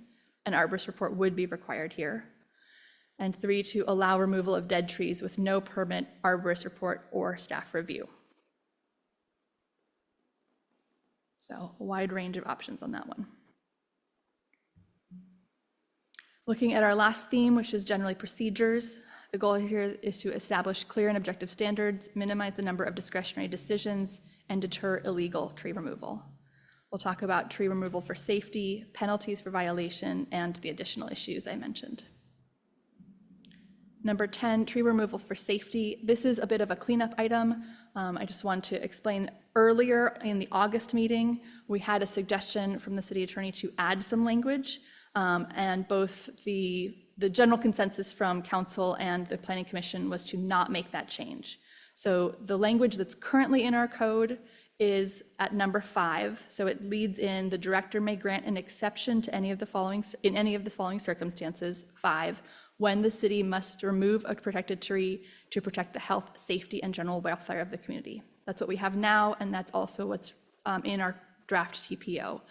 The suggestion that was not voted to move on would have that sentence instead read, when the city or another public agency or utility must remove a protected tree to protect the health, safety, and general welfare of the community as determined by the director. So again, that was the proposed change, which has not moved forward. Instead, we have number 5 as written there. And there were no other comments that we heard on this one. 11, penalties for violation. I do want to call out, I heard from one of you that our table in the staff report, was not updated. The table in the ordinance itself was updated and is reflected here. The change is that we made a cleaner doubling from first violation to second violation, which is what would continue onward if additional violations took place. So we just wanted to make that cleaner. So there's slightly different numbers in the right column under second violation. So the proposal here is to create fines for illegal tree removal based on tree diameter, according to the table in front of you. The penalty would be charged for each removed tree, then summed for a total fine. A violation indicates a removal event, not an individual tree. So if someone didn't know we had a tree ordinance and removed 2 trees, this would be a violation. It would be a first time. And if they then did know and went ahead and moved more protected trees, they would be on a second violation, and it would continue to double any event that removals took place. And these fees would increase for the same owner on the same property, so that this did not transfer when a property was sold. We also propose eliminating higher replacement ratios for illegal removal and instead relying on the updated normal replacement ratios and penalty schedule. I'll also add that we would treat a failure to plant replacement trees as a violation and impose fees accordingly. We did hear an alternative to simply charge a flat fee for each removal event, regardless of tree size or count. And I should add that originally in August, we had violation numbers going up, but not different costs for tree sizes. So that was added. That's why we have these 5 lines now for different sizes. A quick question. So the last one, the failure to plant replacement trees, is there a mechanism for that? Like, do you have a certain amount of time to do it? And how would you know? Is this a code enforcement thing? Like, has to be reported by a community member, or how does that work? Typically, yes. When a tree permit is approved, you're given a planting window. So there's categories. Category 1 is a standalone tree permit. I believe you're given 60 days, but that will change if future changes I'm going to mention include a different planting schedule, but you're given a time window. And with development permits, you're not given the same kind of time window. It proceeds with development schedule, and you would be inspected at final inspection to make sure those trees are in the ground. Right, but if it's not development, so development makes sense because we have a process for it, but if it's just a random tree on a. Then you're given a specific window within which time, and you're meant to send photos. I see. Proving that they've been planted in. Okay, and then if we don't get a photo in time, then we would go out and inspect? We could do that. We often get calls from people also reminding us that the trees are not in the ground or have come out or been removed or anything like that. So, by neighbors? Yes. Got it. Thank you. Moving on to, sorry, apologies. Can I just clarify, under the language here, if an owner sells and moves to another property and starts cutting down protected trees, they're back to the first?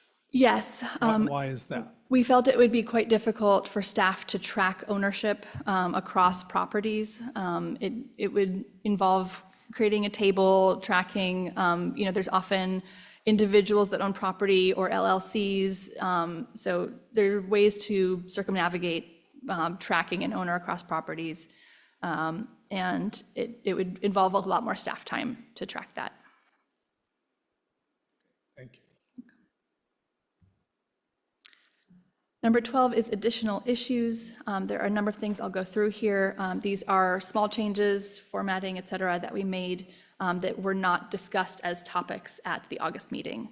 First is the purpose statement has been updated to omit background information and instead focus on the goals of the TPO, including the addition of a wildfire goal. For definitions, we've removed policies and regulations that were previously in the definitions. We've updated developed and undeveloped property to be a little more clear and updated other terminology. We've updated the measurement style or methodology of trees with multiple trunks to be a little clearer. It is still a little complicated because there are many trunks and we try to make it fair. It should be easier to use. And then we've included procedural improvements. So this is what I was mentioning about a planting schedule. We revised that planting schedule to require standalone Category 1 tree permits to be planted either within 60 days of the approval or within the calendar year, whichever's longer. And so we'd want whatever that time is to be within the months of August to April, which is the rainy season, and when arborists generally recommend trees are planted. Right now, we simply have a 60-day requirement, which means the tree approved in June must be planted by the end of August. That's not great for baby trees. This would make it much more likely that they would survive and have natural irrigation provided. And then finally, staff will improve upon internal procedures and monitoring systems, such as the conditions of approval identifying specific trees for protection that I mentioned, and for establishing irrigation. Moving on now to public comment. We received one public comment just before the Planning Commission meeting from Bob McLean. This was included in the agenda and sent to commissioners. It was discussed at the meeting and is included in this staff report as a comment. We received two new public comments, excuse me, that was a mistype, one new public comment received in time to include in this report. That's also attached to the staff report from Kowalski. I believe that was the gentleman that spoke with the emergency preparedness. And both of those comments have been addressed by staff. I'll go through quickly what we responded. And then since the publication of the report, we've received 3 new comments, only 1 new commenter, and the other 2 had submitted additional comments. And those were emailed to you and attached to the agenda as well as a separate link. So in response to Bob McLean, staff tried to pull out the kind of 4 major topics or comments and respond. There was a comment about cork oaks and why they were included. They were included because they are well suited to the environment and we were trying to expand biodiversity, so they have been included in protected trees in the draft TPO. There was a question about how that canopy coverage would be calculated. I explained how the software would function. Both of those resulted in no change to the ordinance. Third comment was a question about penalty fees in a schedule versus the ordinance. We actually learned from the city attorney that those fees, the table, in other words, can lie in either place. It can be included in the ordinance or be adopted by a separate resolution. However, it cannot go in our existing master fee schedule for planning and development fees. And so given that these fees are unlikely to be updated quite regularly, it seemed better to keep them with the ordinance so everything, all the information is in one place. And so we actually suggest no change here. And then finally, there was a suggestion of adding a single word to help clarify the regulation here. This is under protected trees on undeveloped property, a tree that is located on an undeveloped property, and that is A, of a native or a native riparian species, and that has a diameter of 6 inches or more, or B, any other species that has a diameter of 12 inches or more. The word other, I think, helps clarify what the meaning is. So that was included and adopted and is in Exhibit A of the TPO. Our second commenter included 3 comments. The first 2 were formatting. One was about the name of a tree. I think it had been broken up into 2 lines when it should be 1. That was brought together. The other was regarding consistent formatting of all tree names, whether common name came first. We chose, there's no true correct, since this is not a scientific paper. We can choose which one, and given that we're trying to be accessible to the average citizen, we chose to put the common name first with the scientific name in parentheses. And then finally, the third comment here is to expand replacement species requirements to allow trees from the recommended species list to serve as replacements for all removals, including native and riparian groups. If you recall, what's currently in our draft TPO is the allowance of a removed native tree can be replaced with any native tree that's protected, riparian with anyone from the group of riparian. This is suggesting that any removed tree, no matter what its species, be replaced with a tree from the recommended tree list. And this would again be limited to the same size, so that if you're replacing a very large tree, you'd go with the larger size and not a smaller size on that replacement list. That list is broken up into size by our consultant. So that was the suggestion there. I should clarify that no changes were made for that third comment, but that's what was suggested.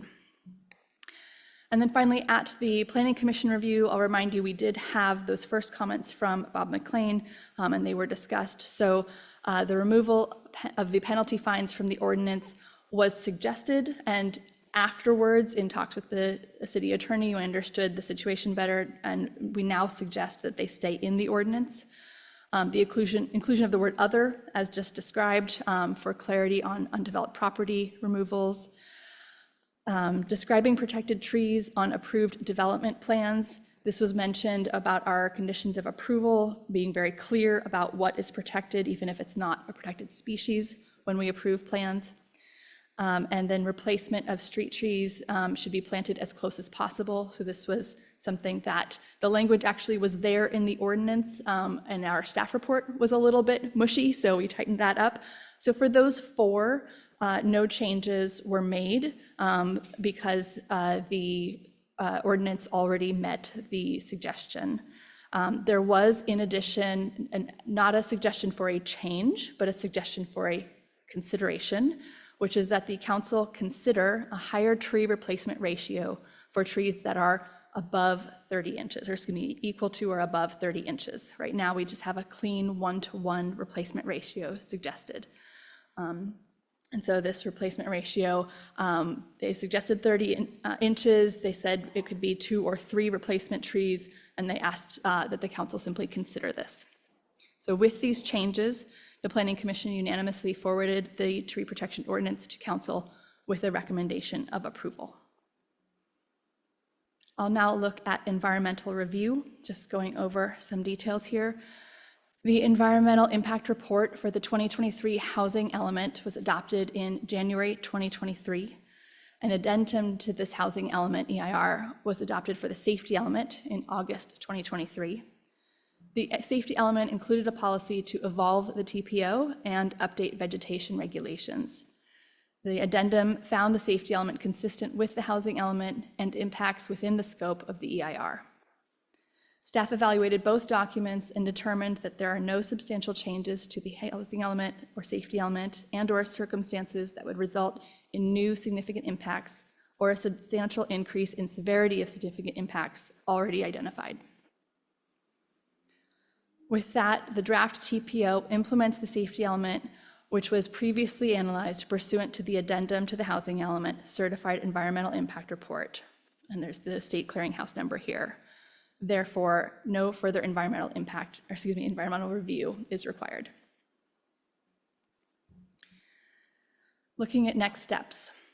If the City Council is ready to introduce Ordinance 694, the Tree Protection Ordinance, a second reading and adoption would be held on November 25th at the next meeting. If further review is requested, the TPO would return at that meeting for an introduction with changes. So the tentative meeting schedule is for tonight, Tuesday, November 12th, the first reading, Monday, November 25th, second reading and adoption, and of course we have Monday, December 9th as needed. With that, staff recommends that the council introduce Ordinance 694, waive the first reading, and continue the matter to November 25th, 2024 for second reading and adoption. Thank you so much. I'm happy to answer any questions. Arlie, thank you. That was a tremendous presentation. Thank you. And obviously, just a summary of the work that you guys have been doing since April. So you and Heather and all that work is incredible. Thank you. Thank you very much. Questions? Okay. Any comments? Oh, we'll go to public comment. Yeah, first. Well, public comment first. Yes. Oh, so we'll open the public hearing and ask for public comment. Okay, I believe David Clark would like to make a comment from the Don Tatson Community Hall, and I do have one member of our virtual audience with their hand raised. Thank you. Dave Clark. I review a lot of statutes, so some of this may seem like minutia, but I'm going to go into it anyway. But one substantive comment, I'm not sure what the pagination is that you're looking at, because I'm looking at the PDF pages, but on page 37, at the very last section of the amendments, so it's not the resolution, but the very last section of the amendments is a non-liability section for the city. There's a lot packed into that section. It says the city's not liable, but then the next 4 lines talk about the responsibility of the property owner. And the heading on that is non-liability of the city. It doesn't reference anything about the responsibility of the property owner. It seems like there's more. I personally would unpack the 2 concepts that are in that last section and present one that says this is a non-liability of the city, I get that, and the other that spells out, but the property owner is still required to, and the laundry list of things that are there. Yeah. Can I ask?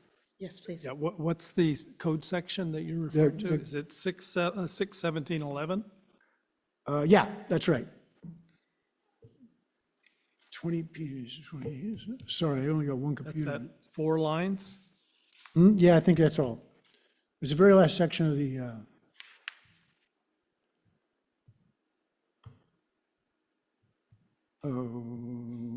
red line, 37. There's a sneaky way to get all my time here. Okay.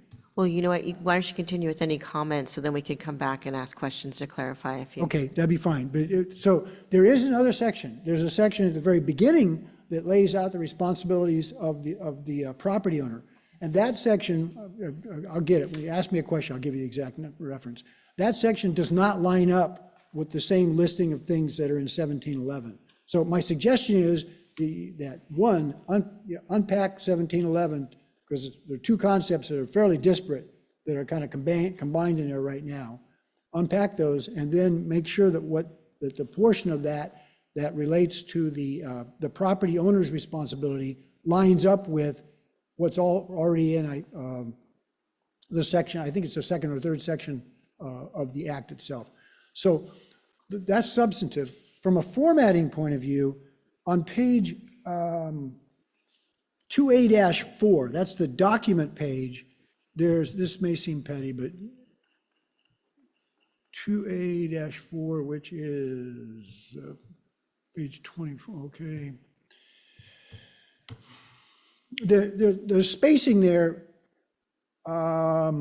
is different for items 10 through 17 than it was through items 1 through 9. My guess is that when you go to the 2 digits with the 10 in the parentheses, it shoves everything over by a tab. But it makes it look like those have some special emphasis, and I don't think you intend that they do. And I clean that up. And one last thing, there's another list, and again, if you ask me a question, I'll give you the exact pages. There's another place where you're using capital A, B's, and C's to designate a category, and later it changes to Romanettes 1 through whatever. I mean, it goes on for quite a way. I'd line those up so that they're the same in both places. And again, that's on page 2A-6 is where the sub-I's, the Romanettes are used. And I think 2A-8, it's capital letters. You know what, David, what we should probably do, since your time is up, is if there's formats, we definitely send that in to us. But if there's okay, questions now for David's earlier comment, does anybody need more clarity on that? Okay. Okay. Okay. Thank you for that reading. Yeah. Our speaker from our virtual audience is Dave Kowalski. Go ahead, Jeff Kowalski, sorry. All right, it's Jeff Kowalski. Can you hear me okay? Yes. Great. I've already submitted written comments, so I'll be pretty brief. First, I wanted to say kudos to Arlie Cassidy and to Heather Coleman for their comprehensive modernization of the ordinance. It's long overdue, and their resulting draft TPO is excellent.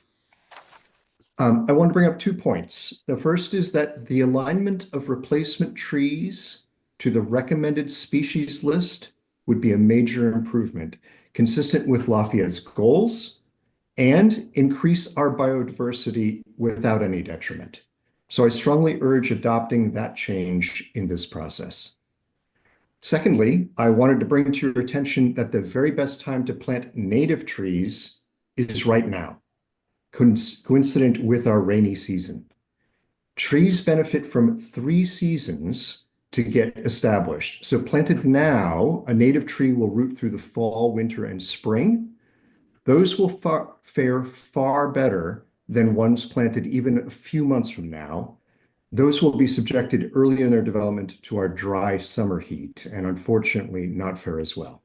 So therefore, I encourage the council to hasten the adoption of the amendments for the maximum benefit of our community. Thank you very much, and please let me know how I can help this process. I'm very interested. Thank you. Thank you. I had a question. I had a question for the speaker, if you're still on the phone. I'm still on. Yeah, could you re-summarize your first point, your first recommendation again? Right. So I think I might have explained it in the written comments, but to reiterate it here, as I understand, and as Arlie has clarified for me, and feel free to correct me if I've misinterpreted, Arlie, the current ordinance requires like-for-like replacement. So for example, if a oak tree is failing on a property and is removed, it must be replaced with an oak tree. That doesn't stand to reason and violates an arborist's first principle, which is right tree in the right place. So what's really wonderful about the new ordinance is the recommended species list goes beyond just the trees that we already see commonly planted here, and provides an appropriate list of species. The recommendation is that we enable the replacement from that recommended tree list, which has already been pre-vetted to work in Lafayette. So rather than planting an oak tree where an oak has failed, we would have another menu, a broader palette of trees to choose from that would succeed in that spot. It's a really wise alternative. Is that helpful? Yes, thank you for restating that.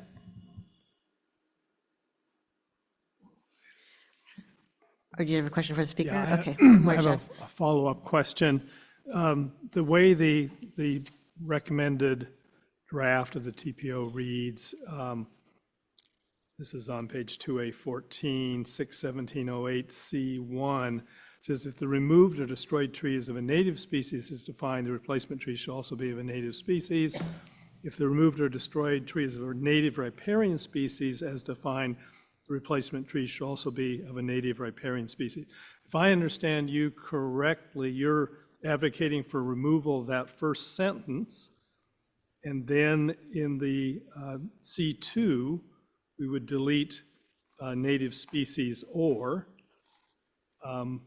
so that a native species could be replaced by any tree on the list, the recommended list. But I think that a native riparian species would need to be replaced by a native riparian species. Not necessarily the same one, but any other native riparian species. I believe I believe your comments are accurate. One thing that I want to point out is that every tree on the recommended species list is a native tree. It's just not native to Lafayette. It's native to California. There are No, trees that on the recommended species list that come from areas that represent the climate to which Lafayette is tending. They're already present in California. They're just not present here in Lafayette in quantity. So choosing from that recommended list will do two things very important. It will increase the biodiversity in Lafayette and also prepare us for the future climate yet to come. yeah, understood. Actually, I have a question for you that I asked staff earlier.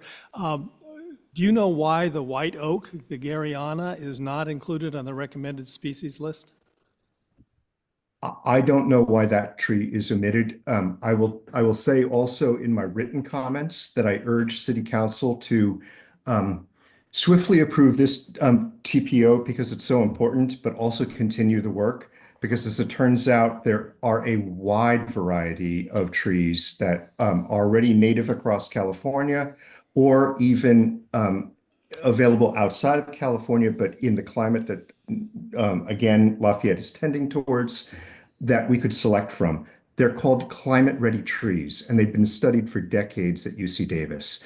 Our recommended tree list could be expanded to include those beautiful, noteworthy, fire-safe trees, and we'd be leaders.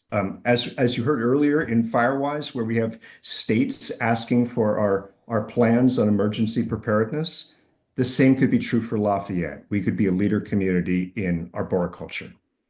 Okay, thank you.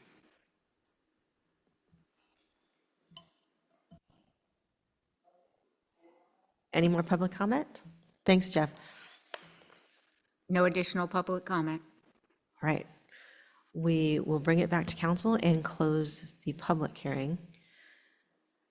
And, oh, wow, thank you. Yes, since it is, before we get started on this, why don't we take a break? It is 9, well, it's almost 9. Let's regroup at, I guess, 9:05. Okay, thank you, Wei-Tei.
Where are we? I guess we can all start, we're here. Yeah, is everybody set? Philippe, we're ready to go back on. Thank you. All right, we are back from break. And we just closed the public hearing and are bringing this back to council. Let's see. Arlie, how would you suggest we start in terms of, I know the recommendation is to waive the first reading, but so I guess the first thing I will ask council is, do you have comments and discussion to, make some suggestions to this so that we'll just know that we're moving on from that? I do have some on kind of several different points. I don't know if it makes sense to go one at a time. I'm not really sure. Yeah, I think we should go, we should go bullet by bullet, I think, yeah. Because we'll go through what is now in the draft and the alternative, just to make those considerations. Yeah. Okay, then we'll start with that, with the first one. Find my place. Sorry. Councilmember Andre. On number one, I agree with the proposed amendments, and I'm fine with those and not the alternative. So number one is fine with me.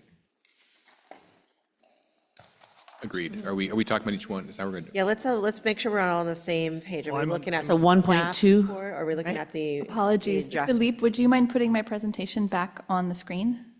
I think we're going through the, Well, It's the same. PDF. It's I the simply same. go through the staff report. me too, I'll go tag staff each report. issue, Yeah, and I'm on issue number one, protected tree size and species criteria. It's on Okay, page 3 of 15 of the Right. staff report. No, yeah, it makes sense. I agree. I think we're all the there? Okay. proposal's good. So, anybody have any other thought on that? I also agree with those. Okay.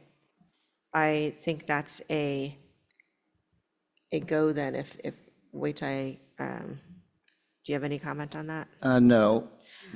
I do have a question, though, just for background here. It was originally, it is 6. We're keeping the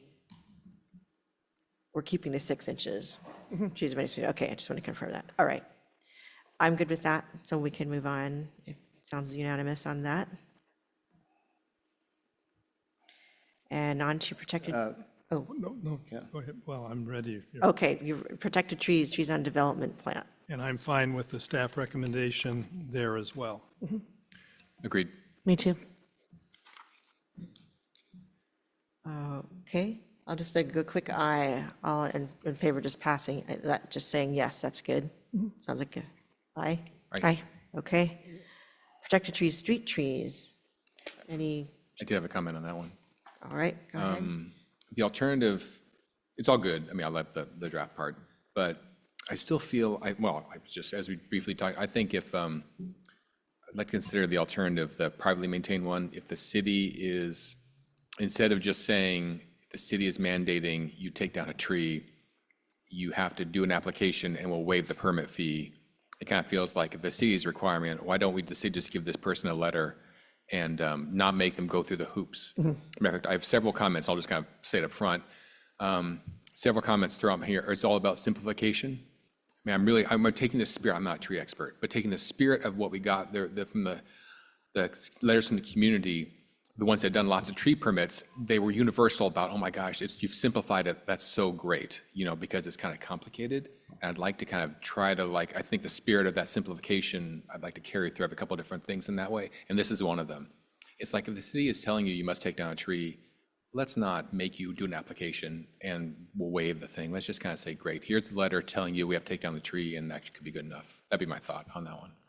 So you're recommending alternative number 3? That's correct. Alternative, the third alternative, just to kind of augment the third bullet on the left, kind of just kind of say, if we're telling you to do it, let's just make it easy. I'm fine with that. Me too. I agree with that. I have some comments on the street. Do you have any more on this item? I was on that one. Because I think this was the one that gave me the most pause. Street trees as opposed to downtown trees, just so that we know what we're talking about. There's Mount Diablo, the trees in the median, right? But street trees to me are in my neighborhood, in every neighborhood where a tree might be in the right-of-way, but it seems to be in my front yard, right, or in my backyard, right? But actually, it's not my tree, it's the city's tree, but I have to maintain it, the resident maintains it. And I actually think these trees are the most unmanaged trees in our city because it's so unclear who's supposed to take care of them.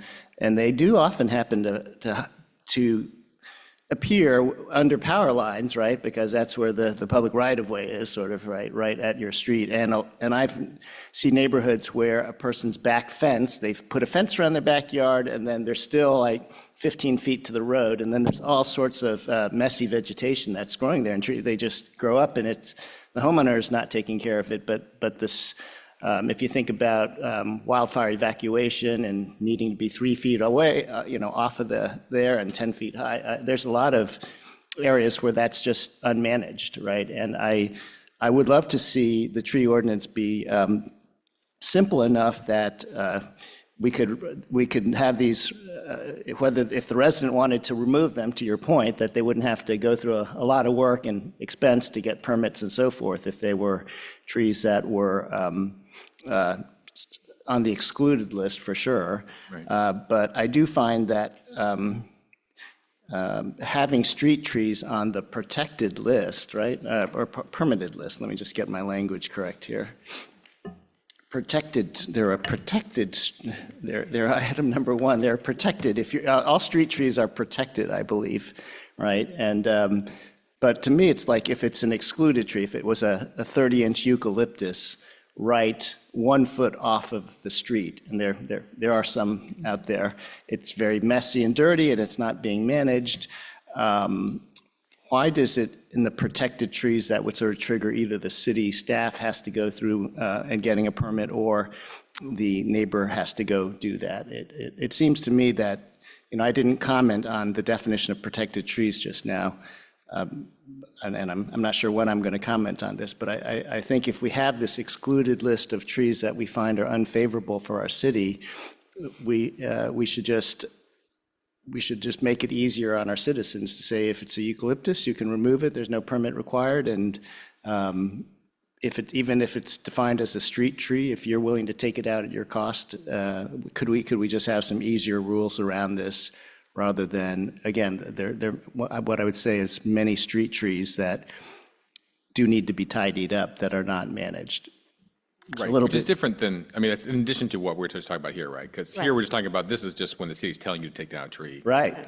But you're saying separately, I think that kind of is the case, because right now, if you go through the checklist on the permit, if it's not a protected tree, if it's not listed, you can do, if you want to cut down a eucalyptus, I don't think there's anything stopping you. Well, I think that's a good question, is like, if it's a eucalyptus in the street, in the city's right of way, it is a protected tree. It's on the excluded list, but it's protected. Is that true? Is that how you read it too?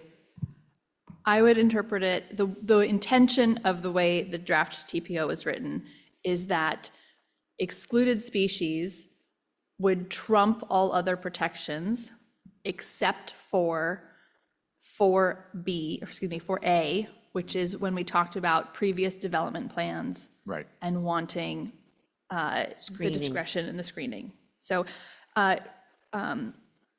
Councilmember Kwok brought this up in a phone call earlier tonight and mentioned that this felt unclear. And I looked at this, and if you are looking at Exhibit A, page 2A8, which is the permit required, it has the whole list of protected trees, and then at the bottom, C, excluded species. Says notwithstanding, which is meant to say, despite what A and B says, excluded species do not need a permit to be removed. However, on the very next page at the top, exceptions to permit requirements, A1, this is under permit exception, no required documentation. So no permit is required at all. 1 says, any excluded species as defined, unless the trees in question meet the description of section 1704B4A, which is what I just pointed to. So I actually have decided that I think your initial suggestion of simply removing the discussion of excluded species under permit required, but leaving its discussion under exceptions to permits would clarify Okay, the order in which, or the priority in which these things are considered. Love it. okay. Yeah, So- just so to reiterate, that's at the bottom of page 2A8. There's clause number C, that's, Fully strike it. that says excluded species. And we discussed earlier today whether that, I was confused by that sentence. Yeah. And I asked staff whether, could we just delete a portion of that, just to clarify it? And your suggestion is that you would accept that and delete item C. Right. Because again, it's like if there are trees that we want to protect, and then there are trees that are excluded, and, just make it easy. If it's on the protected list, let's keep them, and if it's on this list, you can get rid of them if you want, except in the case of, 4BA, in which case you have to go through a process. Right.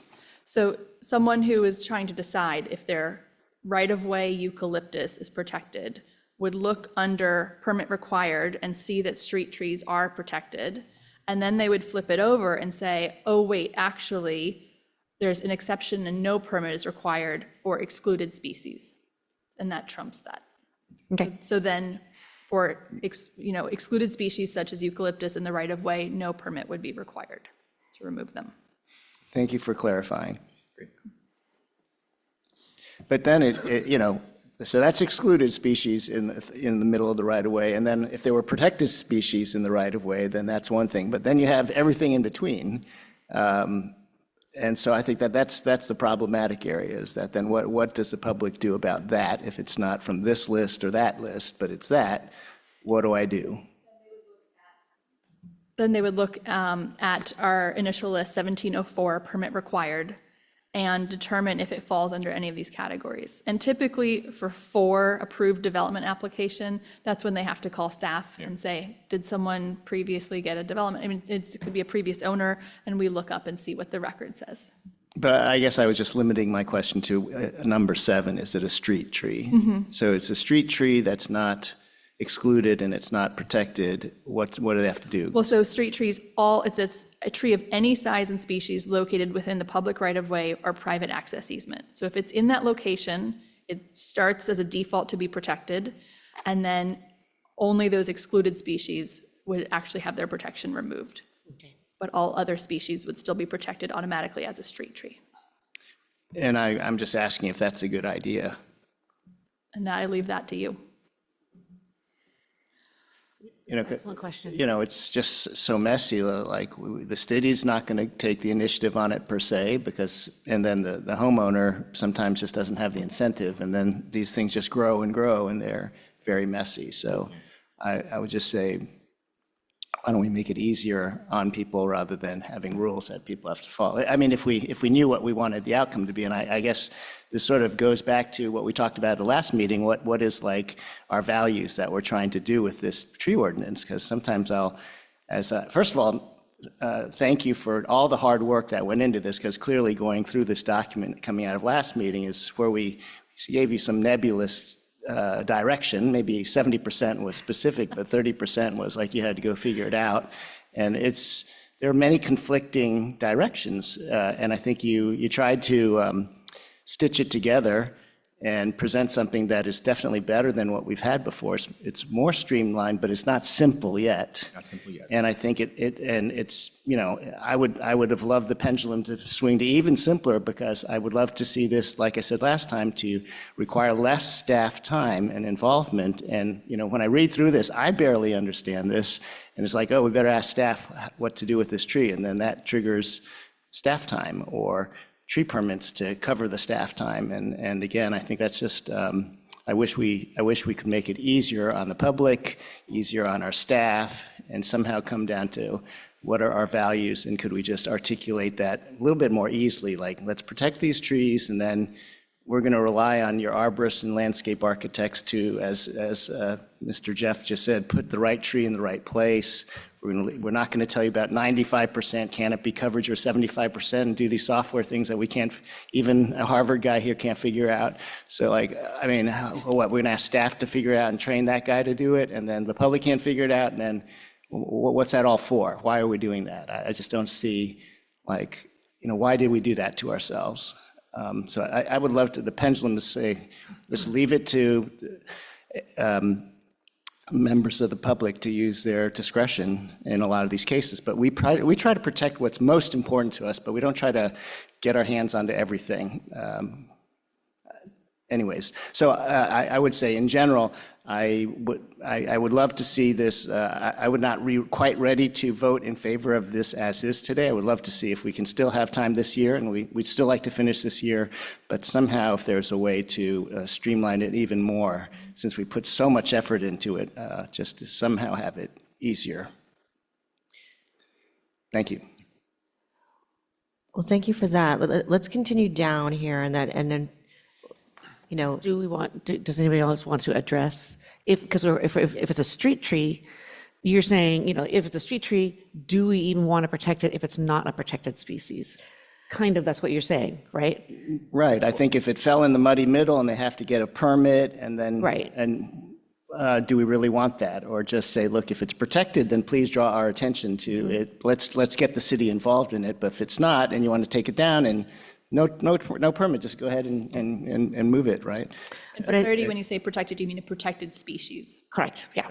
So it's not really street tree particular. This generally, this is all, you're saying just as a general class, right? We kind of, as you say, I mean, I think you're speaking, we have a protected, we have and riparian, and we have then the excluded, which we don't like, and then there's this middle, no matter where they are, what do you do? Right? That's right. And the street trees is to me the most obvious place that it's unmanaged where, right. But there are other places that there's the muddy middle. So if we step back and said, why don't we just protect what we really want, which is the riparian and the species that we've outlined, and certainly the ones that we don't want, we encourage everybody to try to minimize that. But I do even think for everything in the middle, then we just, rather than getting us involved, could we just let... Your proposal would then be potentially, we have our protected ones that we just manage, and then everything else is kind of, people are on their own? I don't know, you know, because there's an issue of, these are trees in the public right-of-way.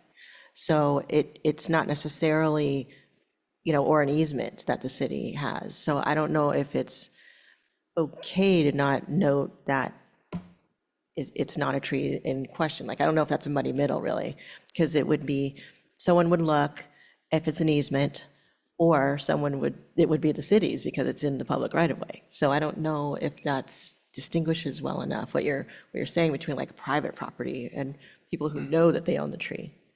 I could see that coming into play when you don't know who owns the tree and you might be, it's not really yours. That there's some of those off the trail where East Bay Mud, and then there's private and this kind of thing, or East Bay Parks. But street trees, I look at as particularly public trees, public right away, public property even. So I don't know if we can simplify it to that point where if someone doesn't know, they'll just go ahead and cut it because they just don't know, and it's, you know. Yeah, so that's where I'm saying for today, I wouldn't be ready on this because I haven't really, had a chance to study what is the solution here. But I do think that the downtown trees is different from street trees around the rest of the city. There are, but to your point, they're public parks that have, that we can't just, I don't know, not that the member of the public would go out and cut down a tree in the public park, but. But I know what you're saying, like another street where it's still the public right of way, but it's their property, so to speak, or off their property, or they're responsible for the maintenance of that. I understand what you're saying, but I think though the way the definition is, it creates a clear, pathway to go. Application, and then okay, maybe that tree isn't, or the city says, well, unfortunately, that'd be us to manage, so. But I get what you're saying, that you're not ready to specify the clarity on that yet. I guess once you're in the muddy middle and you have to ask for a permit, then you're using staff time to make judgments. Yeah. What basis are they making these judgments? Do we articulate our values more than, I think in some ways we have criteria, but I don't know what the criteria is based on. What's the values like of 95 versus 75%? And maybe this is just too much to boil the ocean this year. I think maybe it might be I don't know, just to kind of like, it's like moving forward, maybe we just need we have the different aspects we should go through. But I agree with you. It's been a challenge to know our values because I said, I think we've got multiple things. We like trees. We want trees. Trees are a fire danger. Trees take water. We're trying to justify. We have the fire department and insurance companies telling us to take down trees and not plant trees. We have a lot of conflicting forces on our on this thing. It's trying to serve a lot of masters, and it's unclear. So in some ways, I think we're probably reasonably well. We're kind of trying to put some boundaries around the places that we can actually get our hands around, right? Which is the protected trees and the street. Yeah, it's a challenge. What I do think is that these draft amendments, though, is quite a wonderful improvement over our more restrictive TPOs that are out there that don't actually allow for that, discretion that now we're saying, oh, yes, you can remove that tree, here's what you need to do at minimum, and here's what you could do in lieu.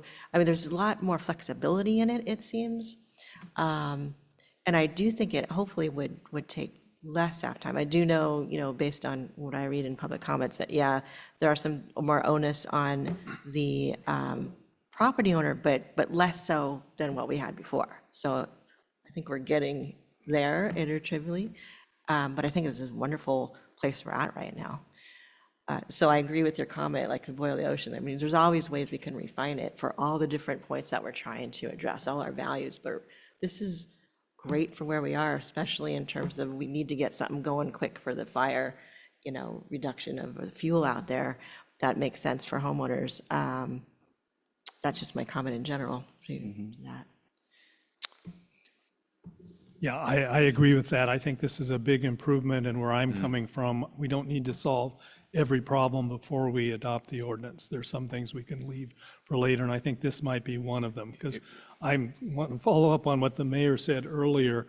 At least for the trees that are on the front roads that people travel, those are part of our neighborhood. And that's why they're, I think, included as protected street trees.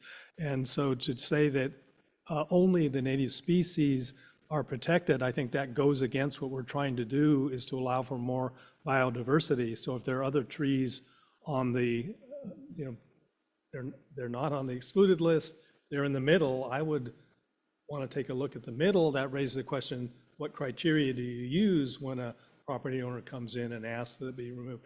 I don't think we're going to solve that. I'd prefer to adopt the ordinance and then work on that later. I'm also was thinking in that direction. I was just trying to get clarity what you were trying to express, and I totally appreciate that, and I get that. But like everybody said, is we need to get something, and I think that the details on this one and the reasoning for keeping the street trees protected, so at least somebody's got their eyes on it. I'm okay with that.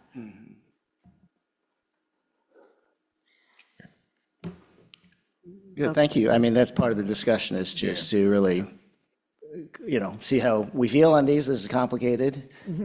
I actually, maybe I'll show the little prop, the prop that I brought. Yeah, go ahead. Because in reading through this document, I just tried to think, how can I understand what am I supposed to do with a tree? And I, thought it would be good to have a diagram, a decision diagram, like, do I need a tree permit? And then just if I, had a little more time, I would have just tried to put down, could I document the process of what the public should do? And is it is this on a developed land, yes or no? And then is it greater or less than 6 inches, or is it protected? And then you sort of end up like, yes, you have to get a permit, or no, you don't. But I thought this exercise, I would have tried to do it, or if we could do this eventually when we publish this, but if we could have a more simple way on our website to just give the public a way to, rather than just reading this. Yeah, that's a nice idea. I was going to bring this up at the end, but I will say Orinda has this exact flow chart on their website about whether you need a tree. So I hate to kind of say we should follow Orinda's leading things, but they did do a really good job in this, which is your flow chart very succinctly, which is kind of like trying to give the public some guidance on when to. Now, they're not nearly as aggressive as we are as far as trying to protect trees, But I think something like that is super helpful. That could at least help, again, to the point that you made, to make it simpler on the public and just on our staff if we could articulate it. So anyways, I felt like, okay, we'll take the ordinance as best we can do it, but if we could use some communication tools to just make it easier on everybody, that could also be part of the solution. We don't have to legislate everything. I think All right, we can all thank you. appreciate that, simplifying as best we can. Thank you. Okay, so let's, okay. Can I clarify what I heard on number 3 here? I heard that privately maintained trees, there's full support for if the city is mandating work, no permit is required. Is that correct? Correct. Yeah, I would appreciate that. Yeah. Okay, and then for street trees, in order to clarify the excluded species issue, the letter C under permit required would be struck, and we would simply rely on letter A1, which exempts excluded species from permits other than at B4A under developed applications, and there's support for that. Okay, great, thank you. Okay. Any other comments, discussion on this? Okay, we'll move to the next.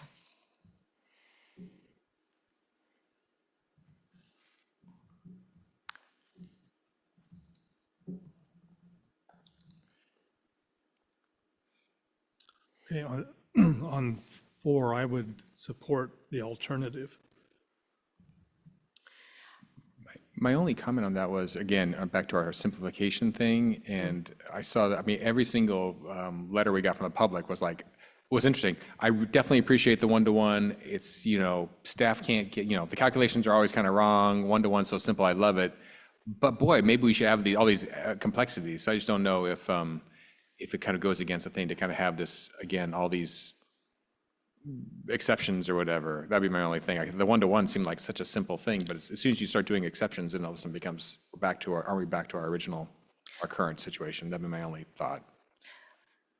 It's kind of complicated. It's complicated, but I think it's important to recognize a 15-gallon tree is a lot different from a 24, standard, if something was coming down. So the one-to-one ratio, I appreciate that there's some kind of component of maybe not equality, but at least paying heed to what we're losing. And then this is an in lieu fee that can then be added to whatever the city might do nearby. It's not saying you have to replace it with a certain number of trees. That's your choice based on this alternative. I do like that alternative.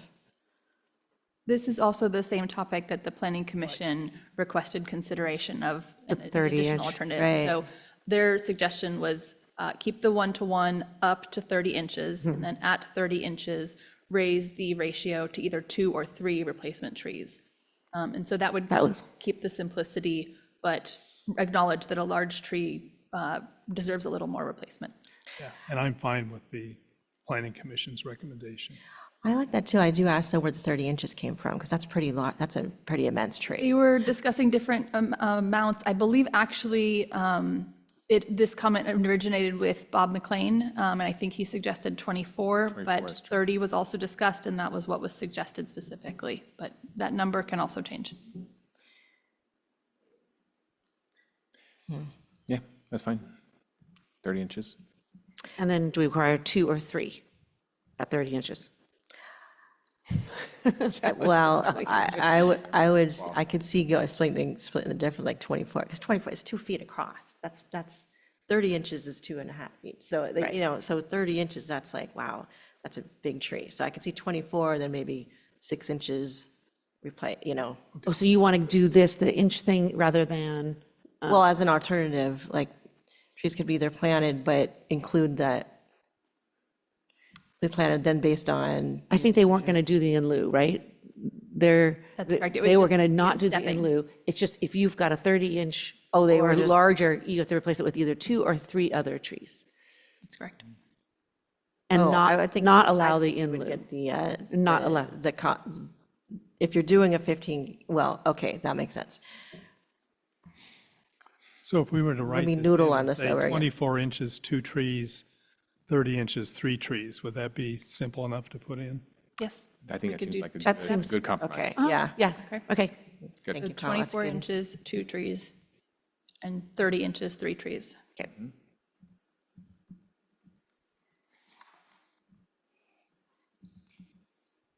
Cool. Okay.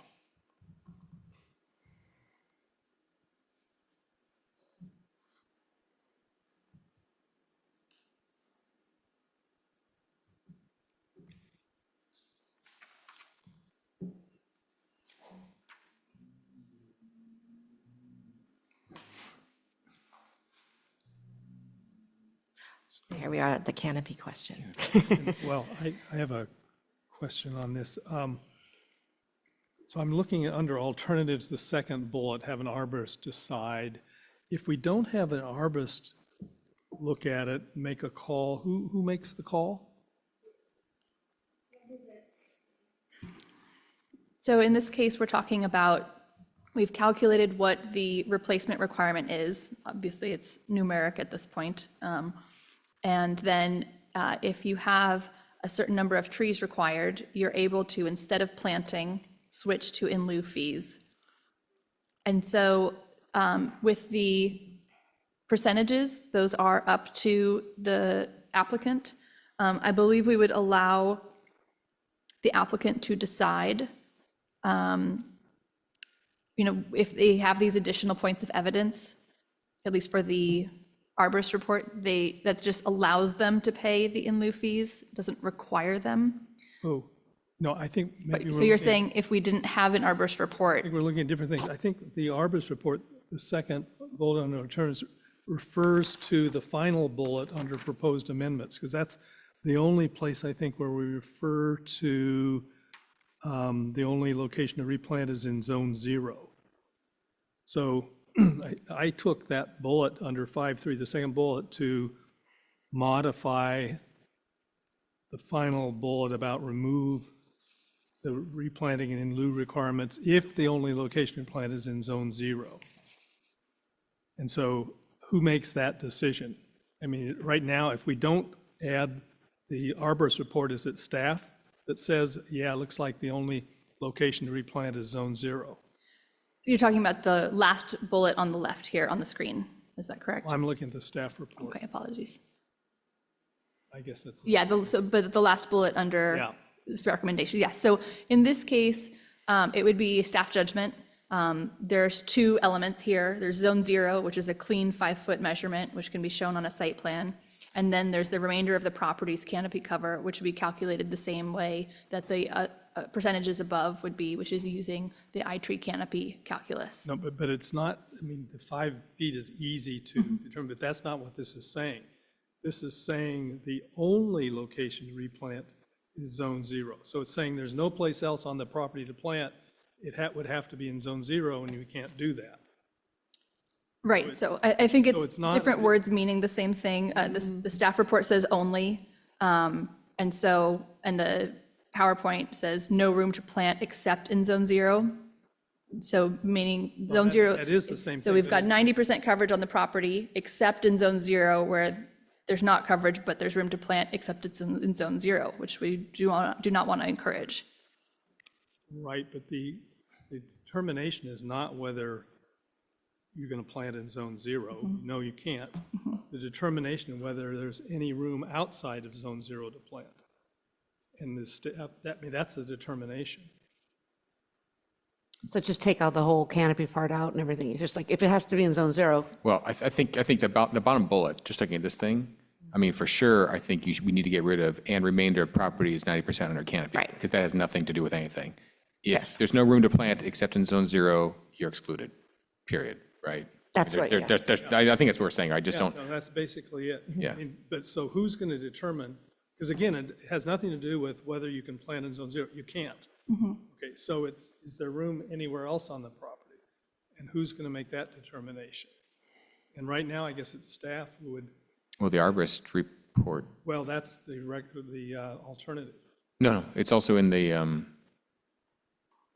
I guess, states additional trees wouldn't foster, I guess I viewed additional trees wouldn't foster healthy growth. It's kind of the same as no room to plant trees. I mean, I viewed those as pretty equivalent statements, right? I mean, what else does not room to plant trees mean? I mean, additional trees can't survive because you have so many trees already, right? I mean, aren't those, I guess I view those as kind of the equivalent statements. So it's a little weird.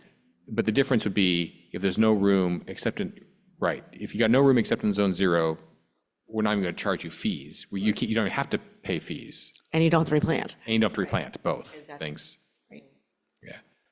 And so again, the question is, who determines that? Do All you right. have an arborist say, gee, there's no place to plant here? That would, I think you have. Well, wouldn't that be covered by, you know, when staff does this analysis of the 90%, it would show. We're taking away the 90%. Yeah.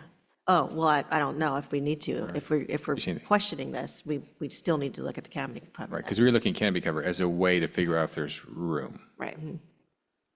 So it seems to be covered by the action of just kind of looking at it. You'd know, maybe, so staff can determine it by that analysis.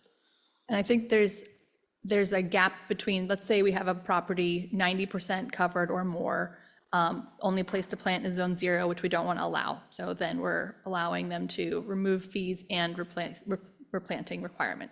No reaction to the tree permit, they can just remove. Then there's someone that has 85% coverage, but they get an arborist report that says there's still no room for a tree to grow in a healthy manner. That's when we would go into this first category where we would allow them to pay in lieu fees instead of replanting. And the question is, why do we have them pay in lieu fees if they really can't plant a tree that would be healthy? That doesn't, I mean, I'm just like, you know, to me, that doesn't, right. It feels like it seems kind of similar, right? Because I think fire safety, I mean, widely spaced healthy trees is better than bunch trees that are dry and not growing, right? So I don't know, I would kind of see. Well, then I would say, well, then those in lieu fee goes to that fund where you can put trees where it makes sense and to benefit the community. Because you're putting everybody then to that same standard of at least these ordinances, but sometimes you can't, you know, fill it, so that you're giving them a chance, like, okay, then at least contribute to the community that way. I guess, but I'd look at this as you're trying to thin your trees to make them grow better. Yeah. And you're still being penalized by the city for thinning your trees. I mean, that doesn't make Right. as much sense. Yeah.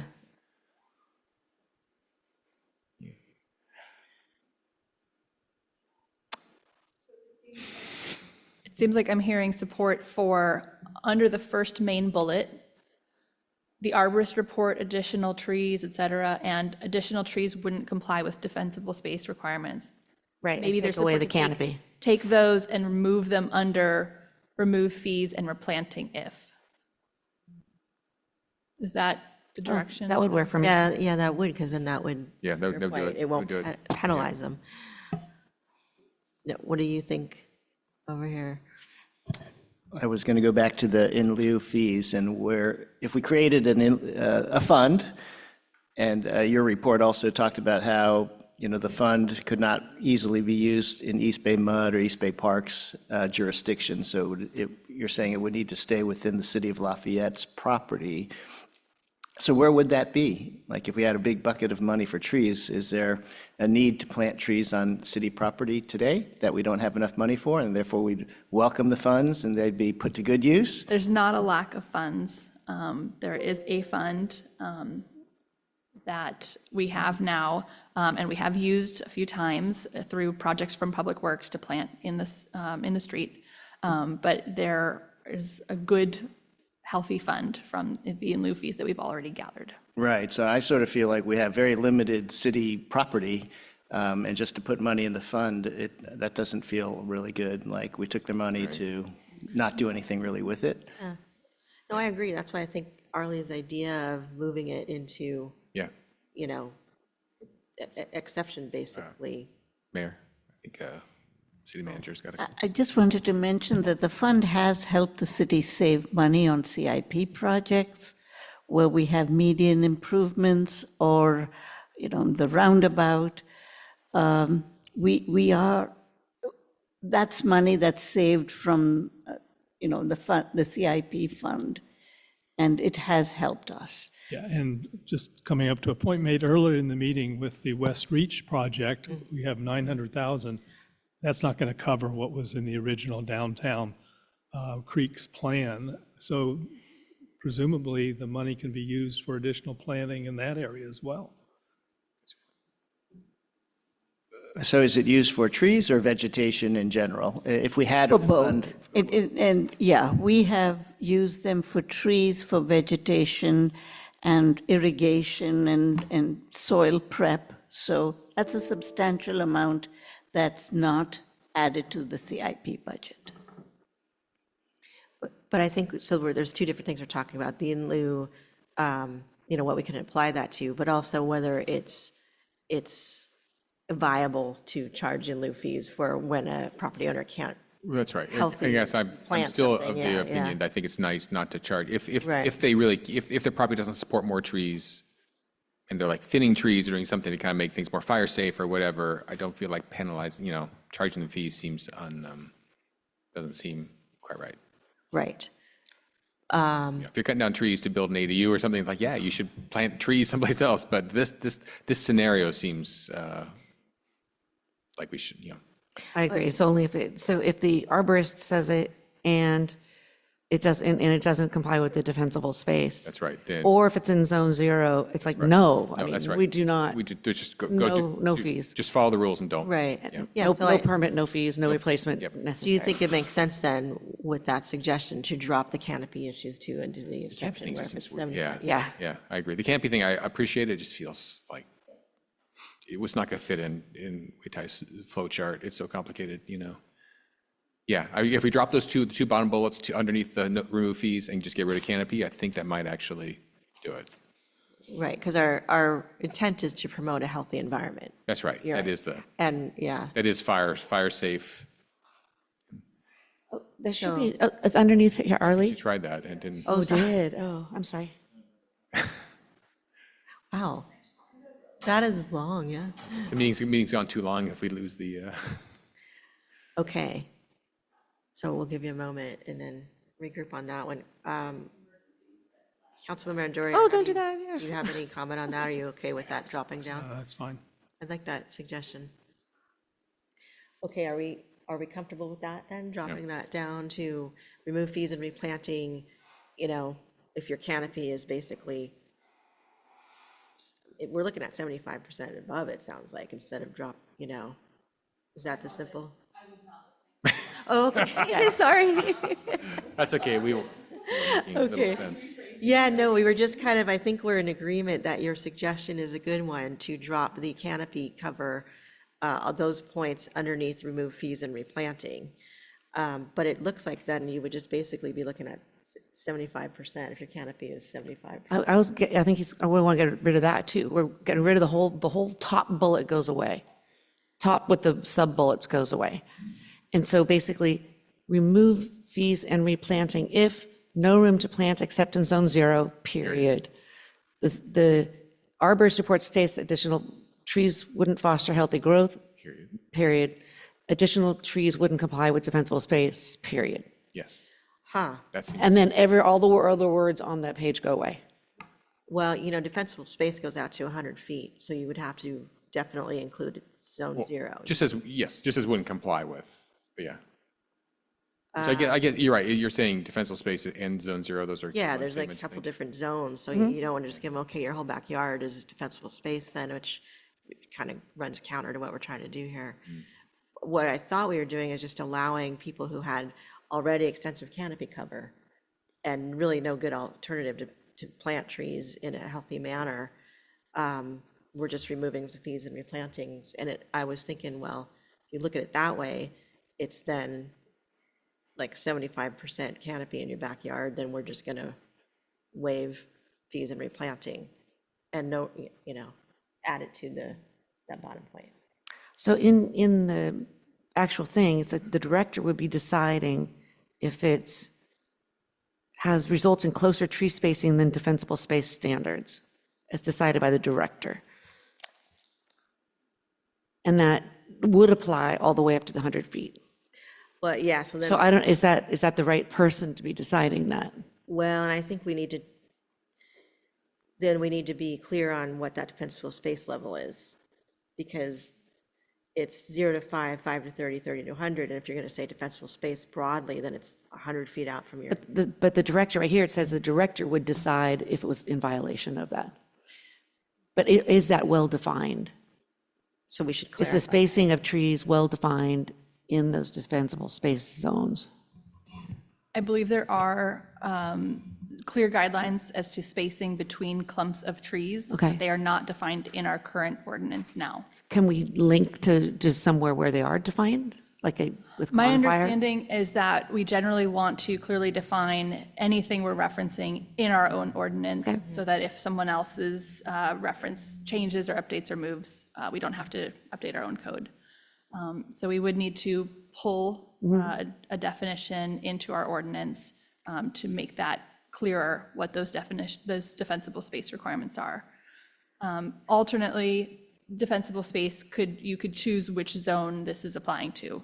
0 is the new one, the 5 feet, as you were mentioning. Zone 1 goes out to 30, and then zone 2 is out to 100 feet. So it might be easier to limit it to either zone 0 we're talking about is the most important, but maybe zone 1 closer to the structures. But we would still need to pull in that definition. Okay. Yeah, I think that's important. I did see that because I think we do define defensible space, but we list all three. Is that correct? All three of all levels. I think we list them, but not what the spacing of vegetation is within it. Right. But if that was clearly defined, then that would make sense, at least to me, to put in, at least for sure for zone 1, 5 to 30. If we can find a good definition that was objective. Well, yeah, I would keep it to, exactly zone 0. That's why I think there was this good merit of zone 0 and the canopy, in that thing where you could say, okay, you can't plant in zone 0 and you have 75% canopy cover, then we're just going to waive, I mean, but we want to follow defensible space guidelines. If there's defensible space guidelines are defined by Confire, we want to follow that. And if they can't plant, are we going to make them pay fees if they don't have any place to plant them due to defensible space concerns? That's the question. Well, I think that's a question is right, and that discretion is tough, because before we had the fire departments kind of rationale between what really, it's not really necessary to take some trees down in your defense, the 30 to 100 and that kind of thing. So that does beg the question, if it's at the director's discretion, then that's a lot to kind of put into his discretionary, I don't think we want to go there. So that's a good question to consider. Because this is the whole point, is to try to have tree protections. But if we're saying, okay, you have that discretion and waiving all these in lieu things, because you're taking the discretion to say, hey, I'm going to take it out in the number 2 zone or whatever, and just go beyond the 0 zone, which is the recommended at the very least, then these are our tree protections. I know what you're saying. It's like, well, we don't want to really charge people for that, but that's why there are some, ability to, if you have other canopy, because we want to encourage, the whole point of this is to encourage protecting our trees. And then balancing it. Yeah. We do, yeah. Yeah. So is it worth to get rid of the defensive zone? Well, I would just think you just zone 0, we keep it how. Oh, no, that's what I'm saying. We keep zone 0. We get rid of the, so it sounds like perhaps the numbers are kind of like hard to, but where it says additional trees wouldn't comply with defensible space, is that such an ill-defined statement as to be kind of problematic, we should not include it. Oh, that's an alternative. I mean, we're just, No, somebody just threw it's that not. I'm out. talking about it's, whatever, it's the third bullet from the bottom So on the we would left. make them plant, even though we knew that this was in violation of defensible space I guidelines. don't know. I mean, how else do Doesn't we, make sense. but how do you, but what do we just? Well, no, we wouldn't, because we're basically saying they can do in lieu, you know, if they're not planting. I thought he was going to take out the in lieu for defensible space. That was what you were suggesting, right? No, I was just, well, I guess I was just wondering, is it defensible, is the concern that defensible space specific, is it vague or we can't specify it? I mean, I guess is defensible space. I think she was saying that they do have guidelines. We have a guideline. I've been thinking about this. And my understanding is that there are specific recommendations for how many feet between clumps of trees. Now, I don't know if I've seen a definition of clump of tree. Right. So if I can modify staff's recommendation, I think that, as you've been talking about, there are additional steps further down the road for fire, vegetation management, and trees. And I think this might be something that needs to be in a later generation. I agree that it doesn't feel comfortable for planning staff and the director to be legislating what defensible spaces for individual property owners when it's something that's just rolling out to Lafayette. Right. Okay.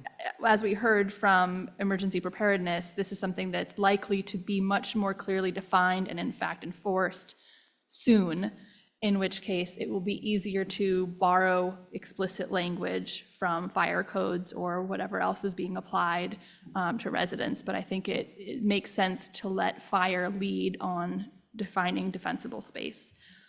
Zone 0 stands out in that it is very crisp. Sure, clear. Right? It's only 5 feet, and we're basically saying nothing should go there. That's pretty easy to interpret.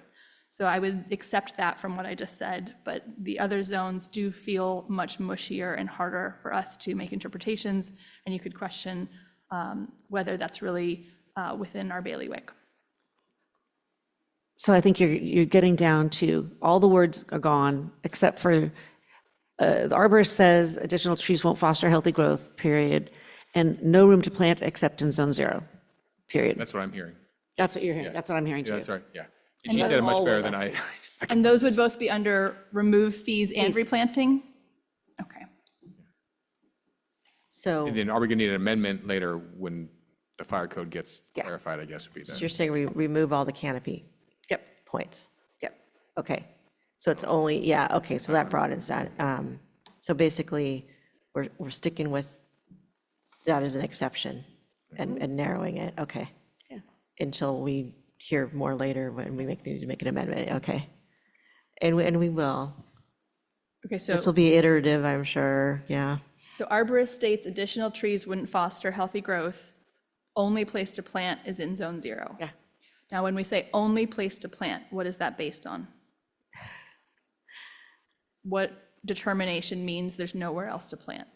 See, that's why I think the canopy needs to come into play, where you just kind of I have to. think there's more than No? just canopy. That's why I'd rather have the arborist report. Yeah, okay, do that. Yeah. say that, That's probably a better way to do it. okay. So both fall under an arborist report states. Yep. Okay. Okay, great. Another good exercise, okay.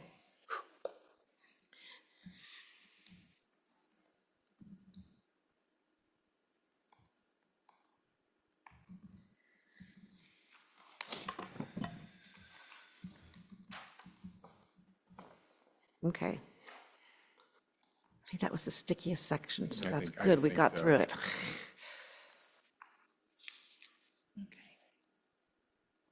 All right.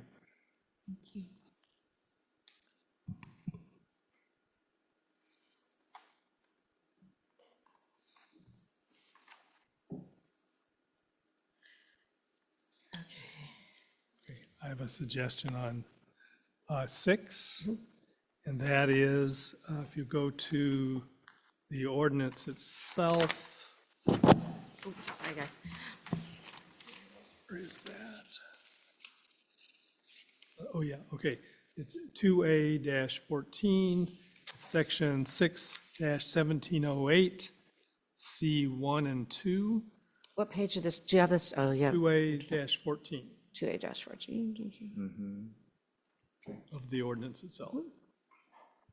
Okay, so the idea here, and this is what Mr. Kowalski recommended, is that we not require, well, we've gotten away from like species, replacing like species.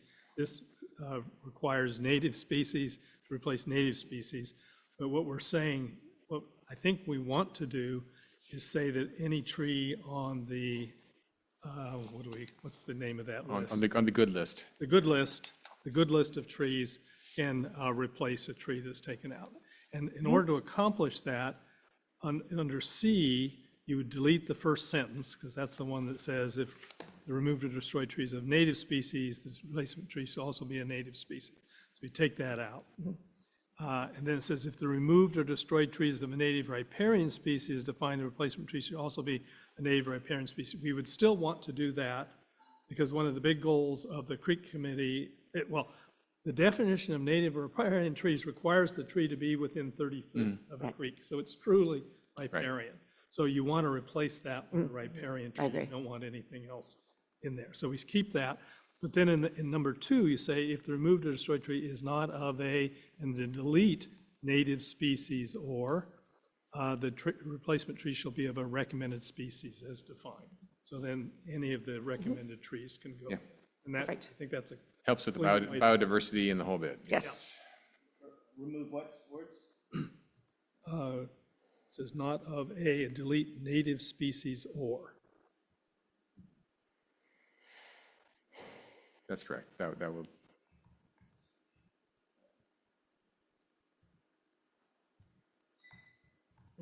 Yeah.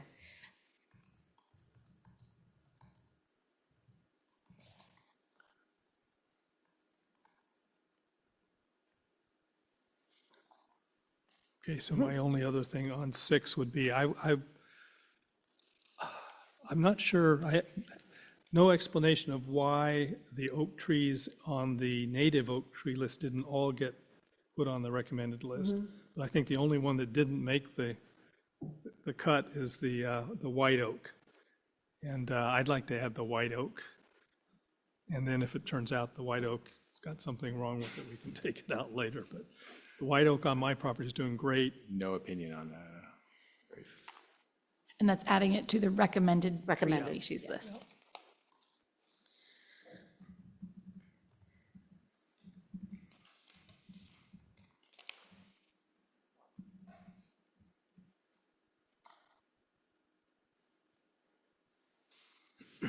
Okay, anything else on that?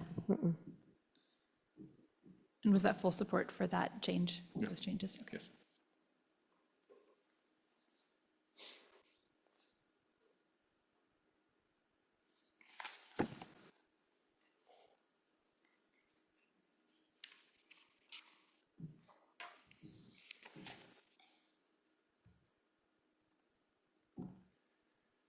I have no comments on 7.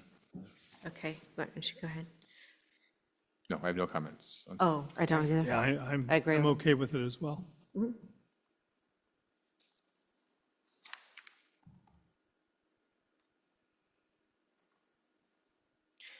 Okay, you're good? Okay, we'll move on. Sounds good. Okay.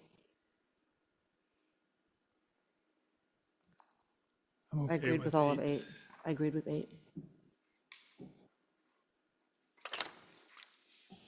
Okay, any other comments on 8? No, 8's good. Okay, 8's good.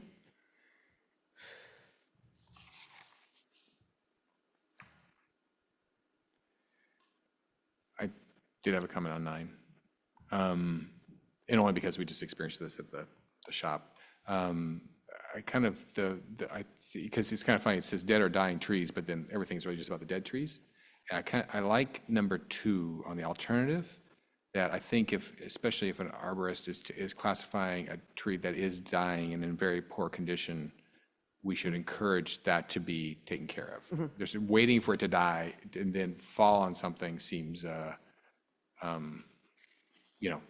think if the property owner's going to be kind of a little proactive, this tree looks really bad, they bring an arborist out, it's in very poor condition, it's on its way to dying, we should be able to take it out. Right. That's what I concluded as well, and I don't agree with the other alternatives. Right. But I do agree with that one. Do we know what the cost of an arborist to pay to come out and do this, conduct this analysis and say, can you come see if my tree is dead, dying? How much is a typical arborist charging for that? I personally have never hired one, and we don't usually see the receipts. A commenter that wrote in today, or earlier, but was included today's comments, mentioned that the minimum is typically $1,500. $1,500, right? That's higher than I would have expected, but I just think like that is like, to me, it leans towards like, I could see all the reasons why somebody could, in bad faith, say this is a dead or dying tree, but if it's an obviously tree that's non-functioning, then to pay $1,500 to prove that, and then to pay a couple $1,000s to remove the tree, that I think is. Well, but we're still saying, well, I know, you're saying here, we are requiring an arborist report, but we're not, but if we accept alternative 2 there, we're saying we're not going to require a permit nor require a fee, so we're making it, at least we're not doing that. And it's a letter, so hopefully it's a nominal thing, but If it's $1,500 for an arborist to come out, I don't know if it is or not. yeah, I don't know That if that's for a seems- that report. seems I don't know if it's just to, because usually they can come out and give you an estimate That's, of a, my experience has been they go out and can. Pardon? But my experience with arborists is fairly, the ones that have come out to our property and said trees are bad news, it is not a $1,500 kind of Right. effort. They look and like, oh yeah, this tree is exhibiting these 17 symptoms and you're, but I don't know. Director Wolf, do you have a comment? I just wanted to add that I was shocked to hear the number that was just stated for an arborist report, over $1,000. In my experience, it's $250 to $400. And hearing this from applicants as well. That makes sense, because that sounds more like, here's your estimate of what it is going to be to remove it, at a minimum, maybe, who knows, but I would agree with that, what you're hearing. Okay, so how do you feel about that? I know you're. I was curious, some tree companies have arborists on staff, and that might be part of the services to remove the tree, but then I think if you hire a pure play arborist, that I have heard numbers, maybe not as high as 1,500, but they are some that are very analytical and will study the roots. If it's obviously dead tree, it's an easier call than something that is in decline, where they might have to do more analysis. So I am a little worried though. I think if there's nothing required, then I think anybody could just say, oh yeah, that tree was in bad shape, I just got rid of it, and you can't, it does feel like you'd have to, you need some sort of guideline. I don't know. Otherwise, you're just taking everybody at their word, like, oh, this was this majestic oak, but it was, the fact that it was impinging on my pool didn't matter. It actually is dying. I don't know. It feels like you kind of need something some sort of third party, to verify something. And is it just a letter? So I was going to ask about this, like the process for that. Would an applicant still put forward an application, but then it wouldn't, the application would basically say he doesn't need a permit, but at least the city would be aware and he could put the letter with the application? I think it makes sense to use our application form. I believe that our tree permit has a basically one-page form where they fill out the address, et cetera. There would be no further submittal requirements beyond the arborist report. And so we would just need to keep some kind of documentation that it was applied for and approved. Yeah, I'm not sure that's in the ordinance now, though. Yeah, because I was wondering, how would you do that? So if we could, I guess it would need to just say, kind of back to that little diagram you had, like, oh, submit an application, and that would be like one of those maybe kind of columns, and it would be, no, don't need a permit. So on page 2A9, under 1705, exceptions to permit requirements, B, permit exception with documentation. In the following circumstances, trees may be removed without a permit if documentation is submitted to and verified by the director as described below. No replacement trees are required. 1, dead trees. Dead tree may be removed if an arborist report submitted to the director attests the tree is dead and describes the cause of death. tree deaths caused by the property owner, applicant, or other party require a tree permit for removal. So this could be expanded to include dying trees for the arborist. If we're already requiring one for dead trees, it seems nice, at least expanding to include dying makes some sense, because you're getting a letter from an arborist regardless. Yeah, no, I would support that. But in terms of, I don't know, maybe it doesn't need to be made clear, but I read this to mean that you didn't fill out an application, you just brought in your arborist report to the planning department. Yes, I'd agree. We need to kind of add that, like somehow submit the application with the arborist report. Perhaps dead and dying trees could be moved under C, permit with waived fee. Sure. Filling out Sure. the form. Yeah. But not paying a fee. Yeah. So you're saying the second bullet point on the right, you would move it over to the left and incorporate it? That's correct. That's what I'm hearing Yeah, for the dying. I would support that. But incorporate it under C. Correct. Under C. Yeah. Yeah, Okay, and you'd leave the fire district notices under B. correct. Okay. Great.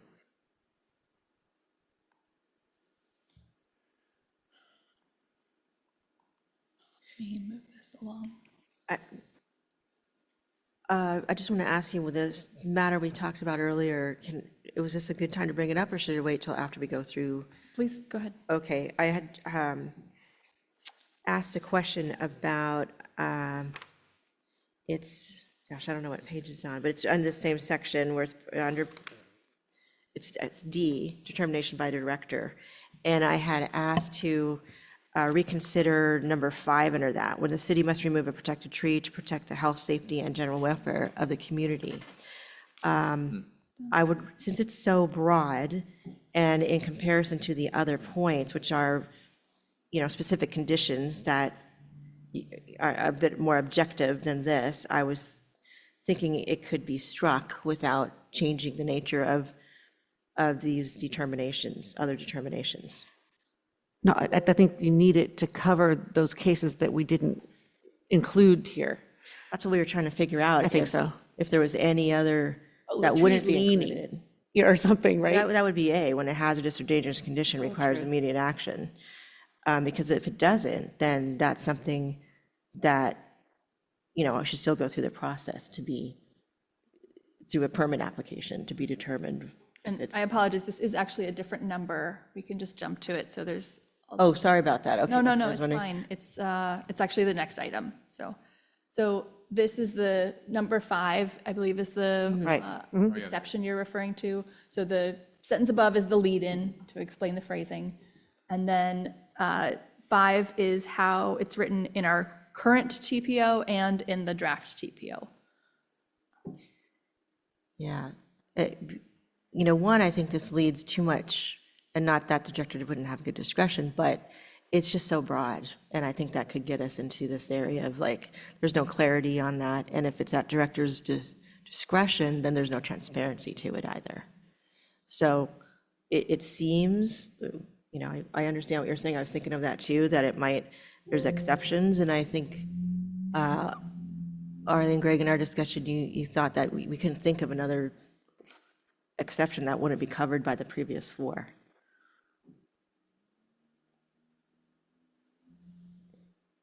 Are there any thoughts, comments on that? No? I am. I'm okay with removing 5. What does our city attorney Which think? page are you on? 2A-10. I mean, it just seems like it's a nice umbrella thing to protect the city if for some reason we forgot something, And it gives the director the ability to do it. And I know it is discretionary, but they're not going to do this very often, right? Well, and I'll pull out that example of the utility. And that got taken Yeah. out. Well, no, I mean, what did happen? That was a health and safety thing, even though the city did work with the utility on that.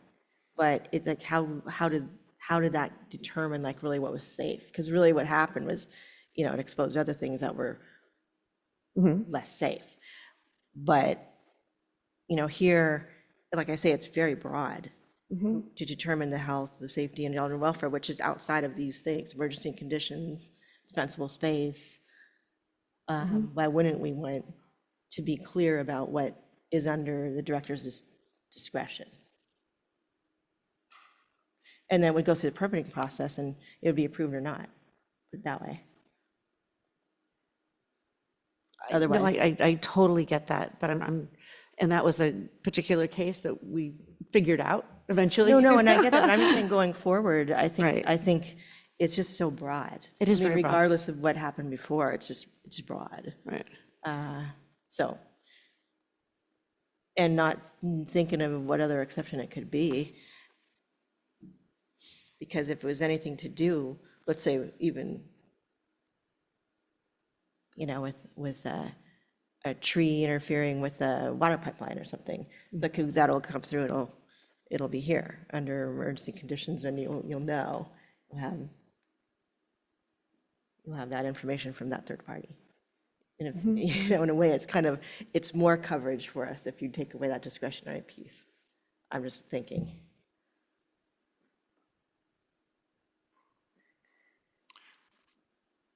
Yeah, I'll support that. I'm getting there. And you're good with it? I'm good with that. Okay, all right. So I'm good with it too. All right, I got there. Took a little bit. Thank you for your consideration of Yeah. that. And sorry for jumping out of line. I thought we were kind of in I think that you were in line, section. actually. Yep. That was the next one. You're fine. Just to confirm, Oh, back on line with dead and dying, I think we agreed that dying would be included with dead, but both would be moved down to a permit that's required with no fee. Correct. Right. Great. With an arborist report, yes. With an Yes. Yes. Okay, so then we can move on to 11. This is the fees for penalty.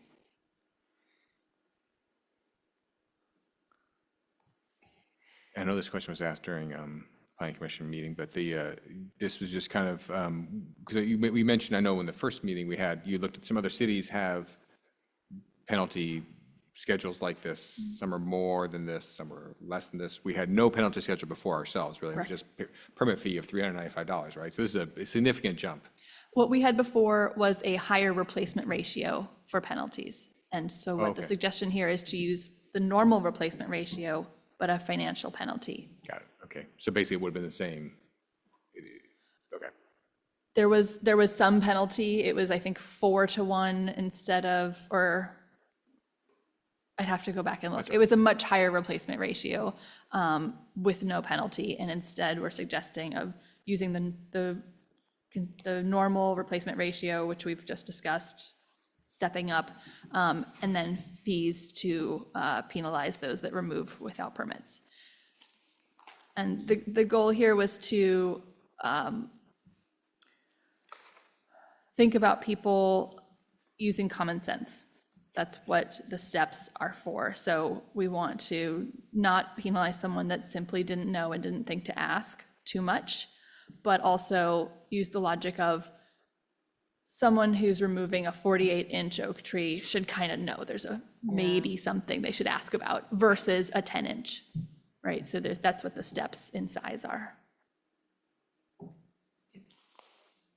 Yeah, I like this approach, but I'm still, I wish we had some other kind of civil penalties here besides the money, because a developer who's got a third of an acre lot with a 48-inch oak tree on there, $10,000 isn't much to pay to remove a real, open up more land to put the house on.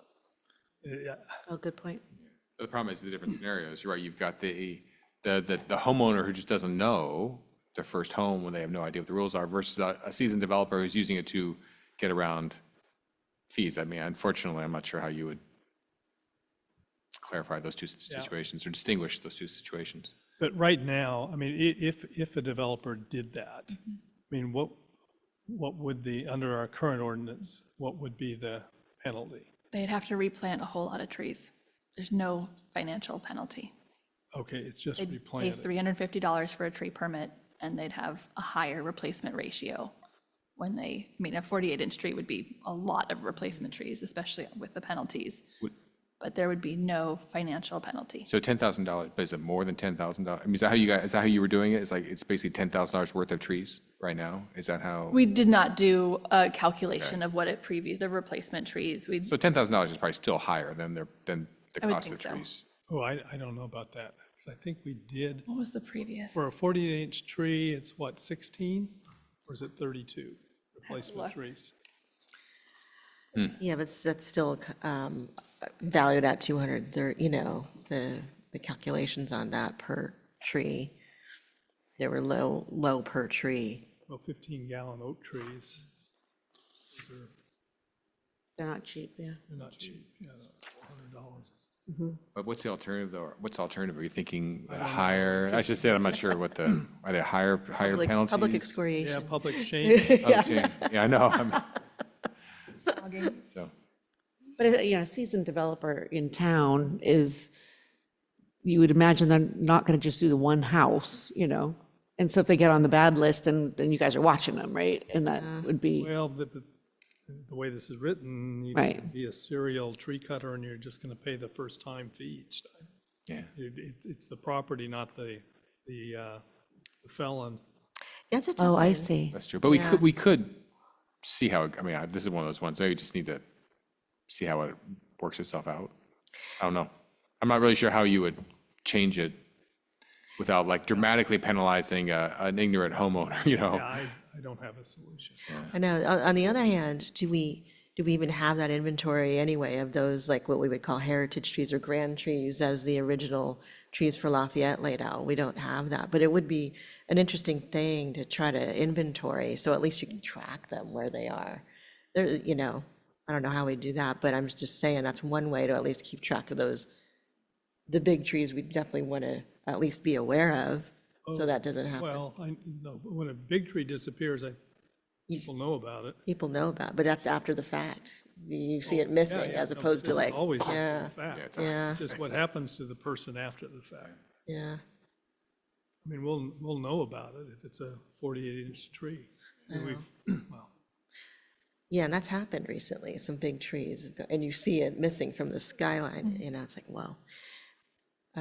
The current ordinance states that trees removed illegally shall be replaced, each 6 inches or its fraction of the diameter will be replaced with 4 24-inch box trees of the 24, same wow, species. that's pricey there.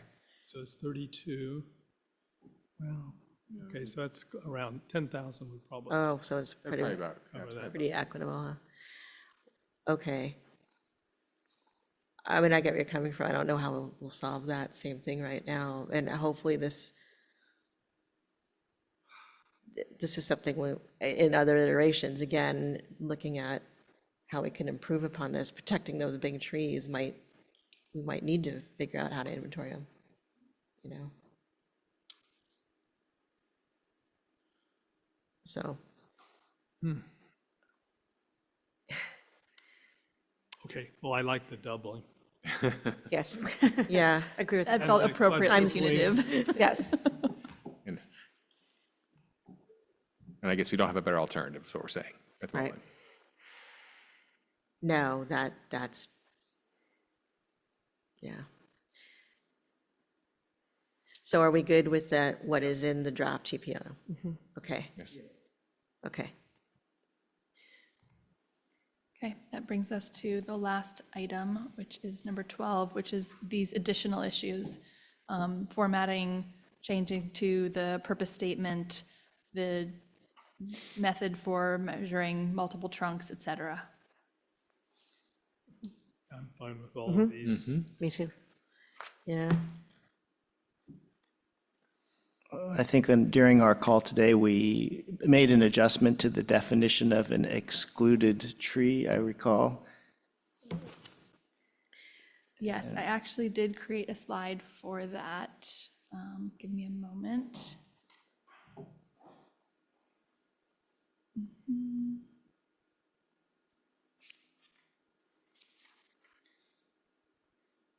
So this is the language change that I think you suggested that makes sense.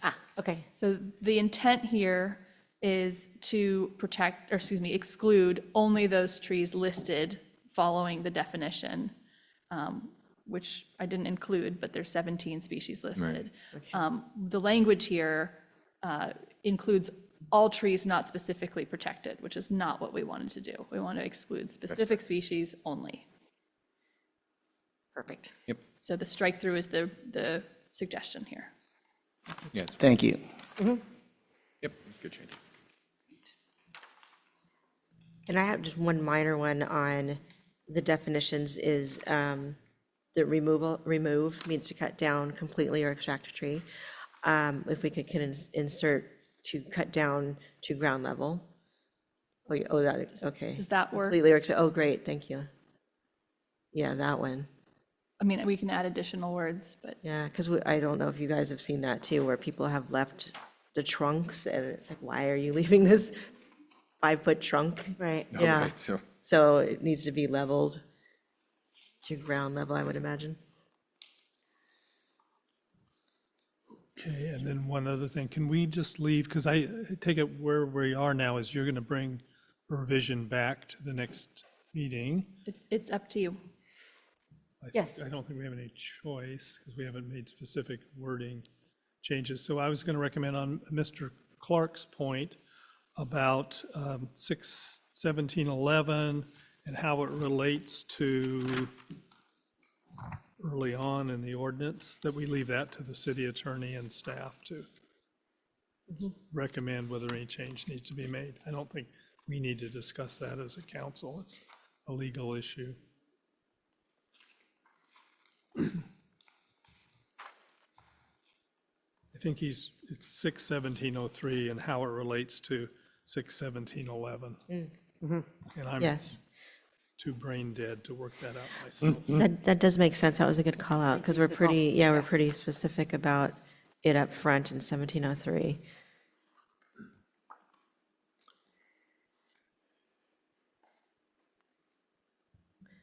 Yeah, thanks, Carl.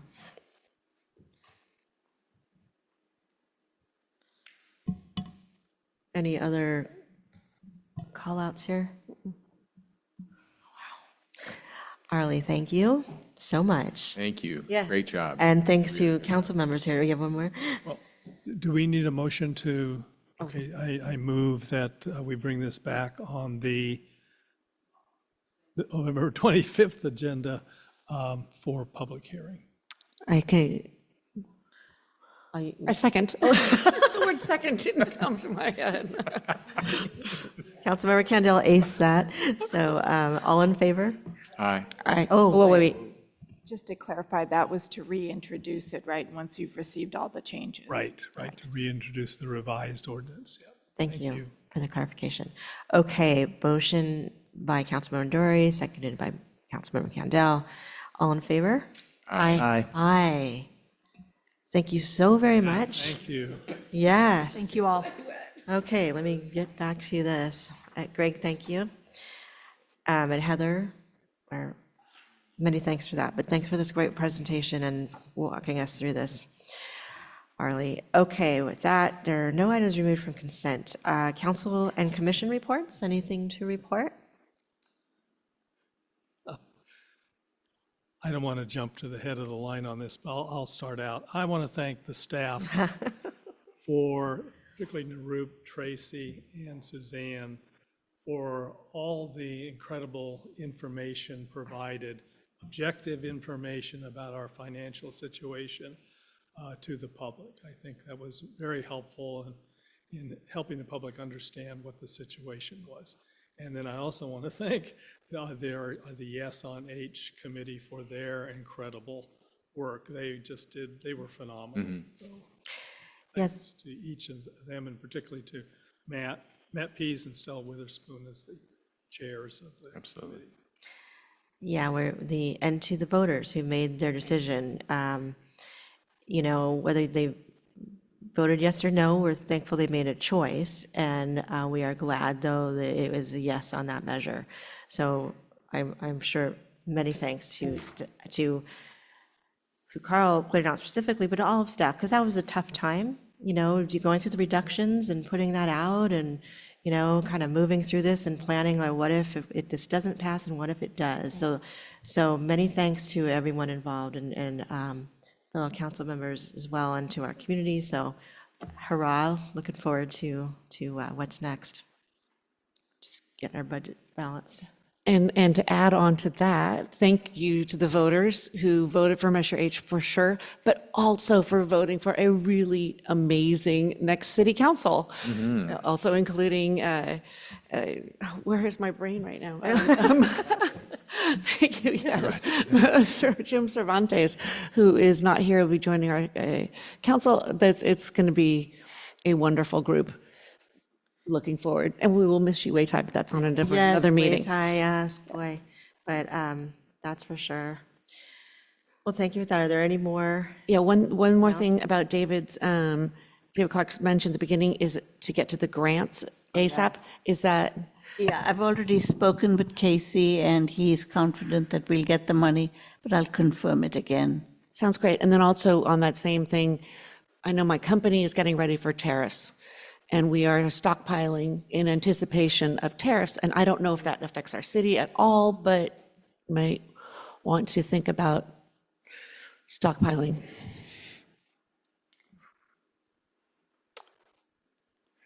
Just briefly, I'd like to just talk. I did a tour last week of as part of the Recycle Smart board. We got a demonstration of a new garbage truck that is a fuel cell garbage truck.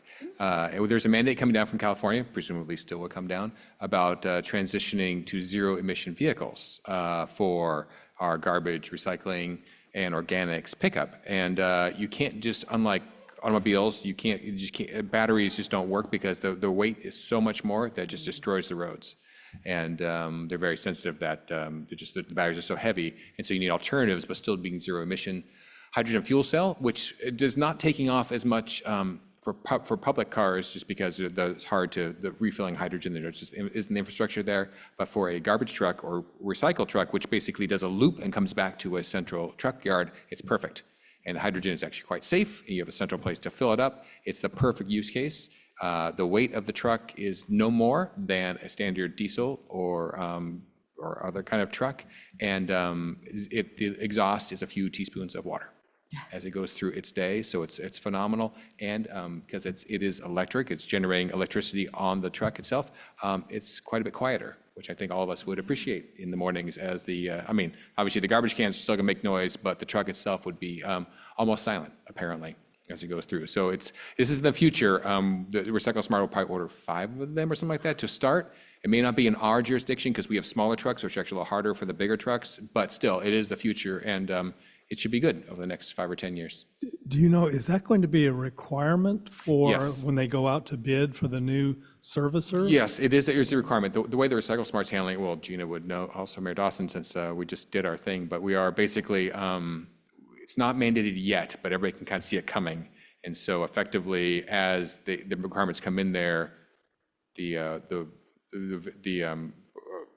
facility or the company would actually just kind of slowly replace their trucks, and then we're factoring in money to effectively pay back the vendors for purchasing the trucks. They'll be able to sell their existing trucks, so it isn't a net loss. But and the state of California has grants that they will give to the truck companies when they purchase zero electric vehicles, and so it'll be a kind of a zero emission vehicles. So it'll be a bit of a public-private partnership there. Yeah, it's pretty fascinating, and it all does get factored into the collections bid. We just finished the post-collections bid and chose, for recycling services and compost and all that, and now we're going out for the collections bid, which they'll all come back with what their plan is for rotating in the in and out their vehicles. So it'll be interesting. That's fun. Thanks for that. Any other announcements? Oh, go ahead. I'll report on East Bay Mud and the tower project, because you might recall as an update from weeks ago, we went out to Sacramento to meet with the Division of Safety of Dams. And when we followed up with that meeting, we asked for the division to give us a response in writing to some of our concerns.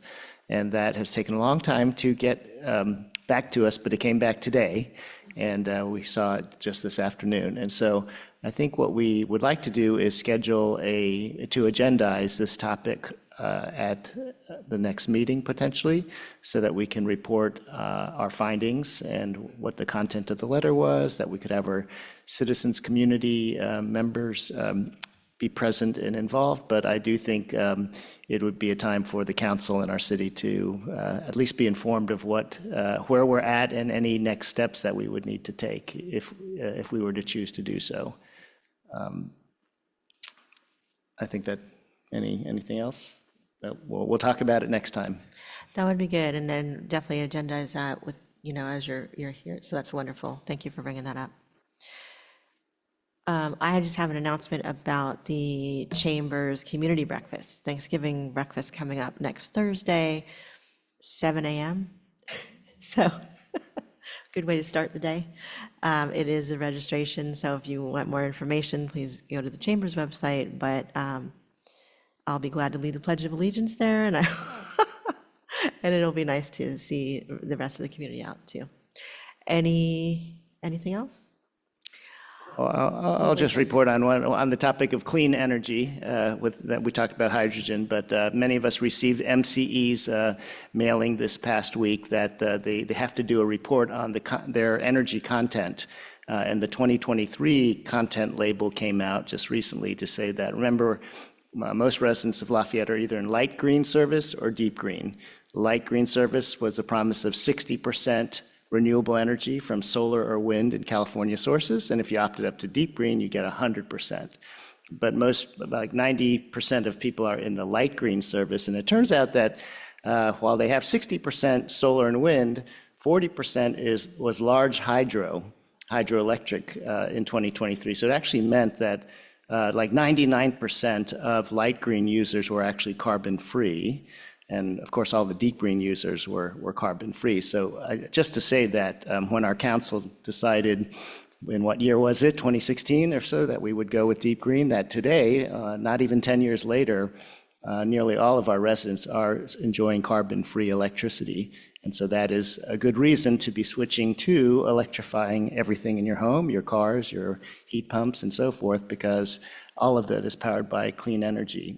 And so we've been able to do that, decades faster than California's requirements. So we should be, just as a footnote of our city having done that years ago, it's really exciting to see us reach that milestone so early.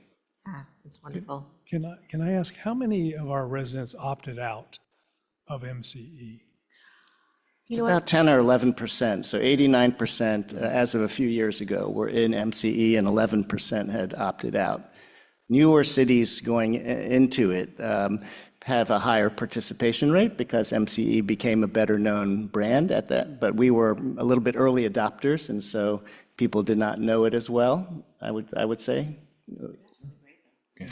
Yeah, and we're working on increasing the commercial business, joining Deep Green. It's a little bit different proposition because they're more energy users during the time that they really, it's more expensive for them, but we're working on that angle. So it's really, MCE is an amazing and a very innovative agency. It's to your point, it's really wonderful that we're at the forefront with them. So.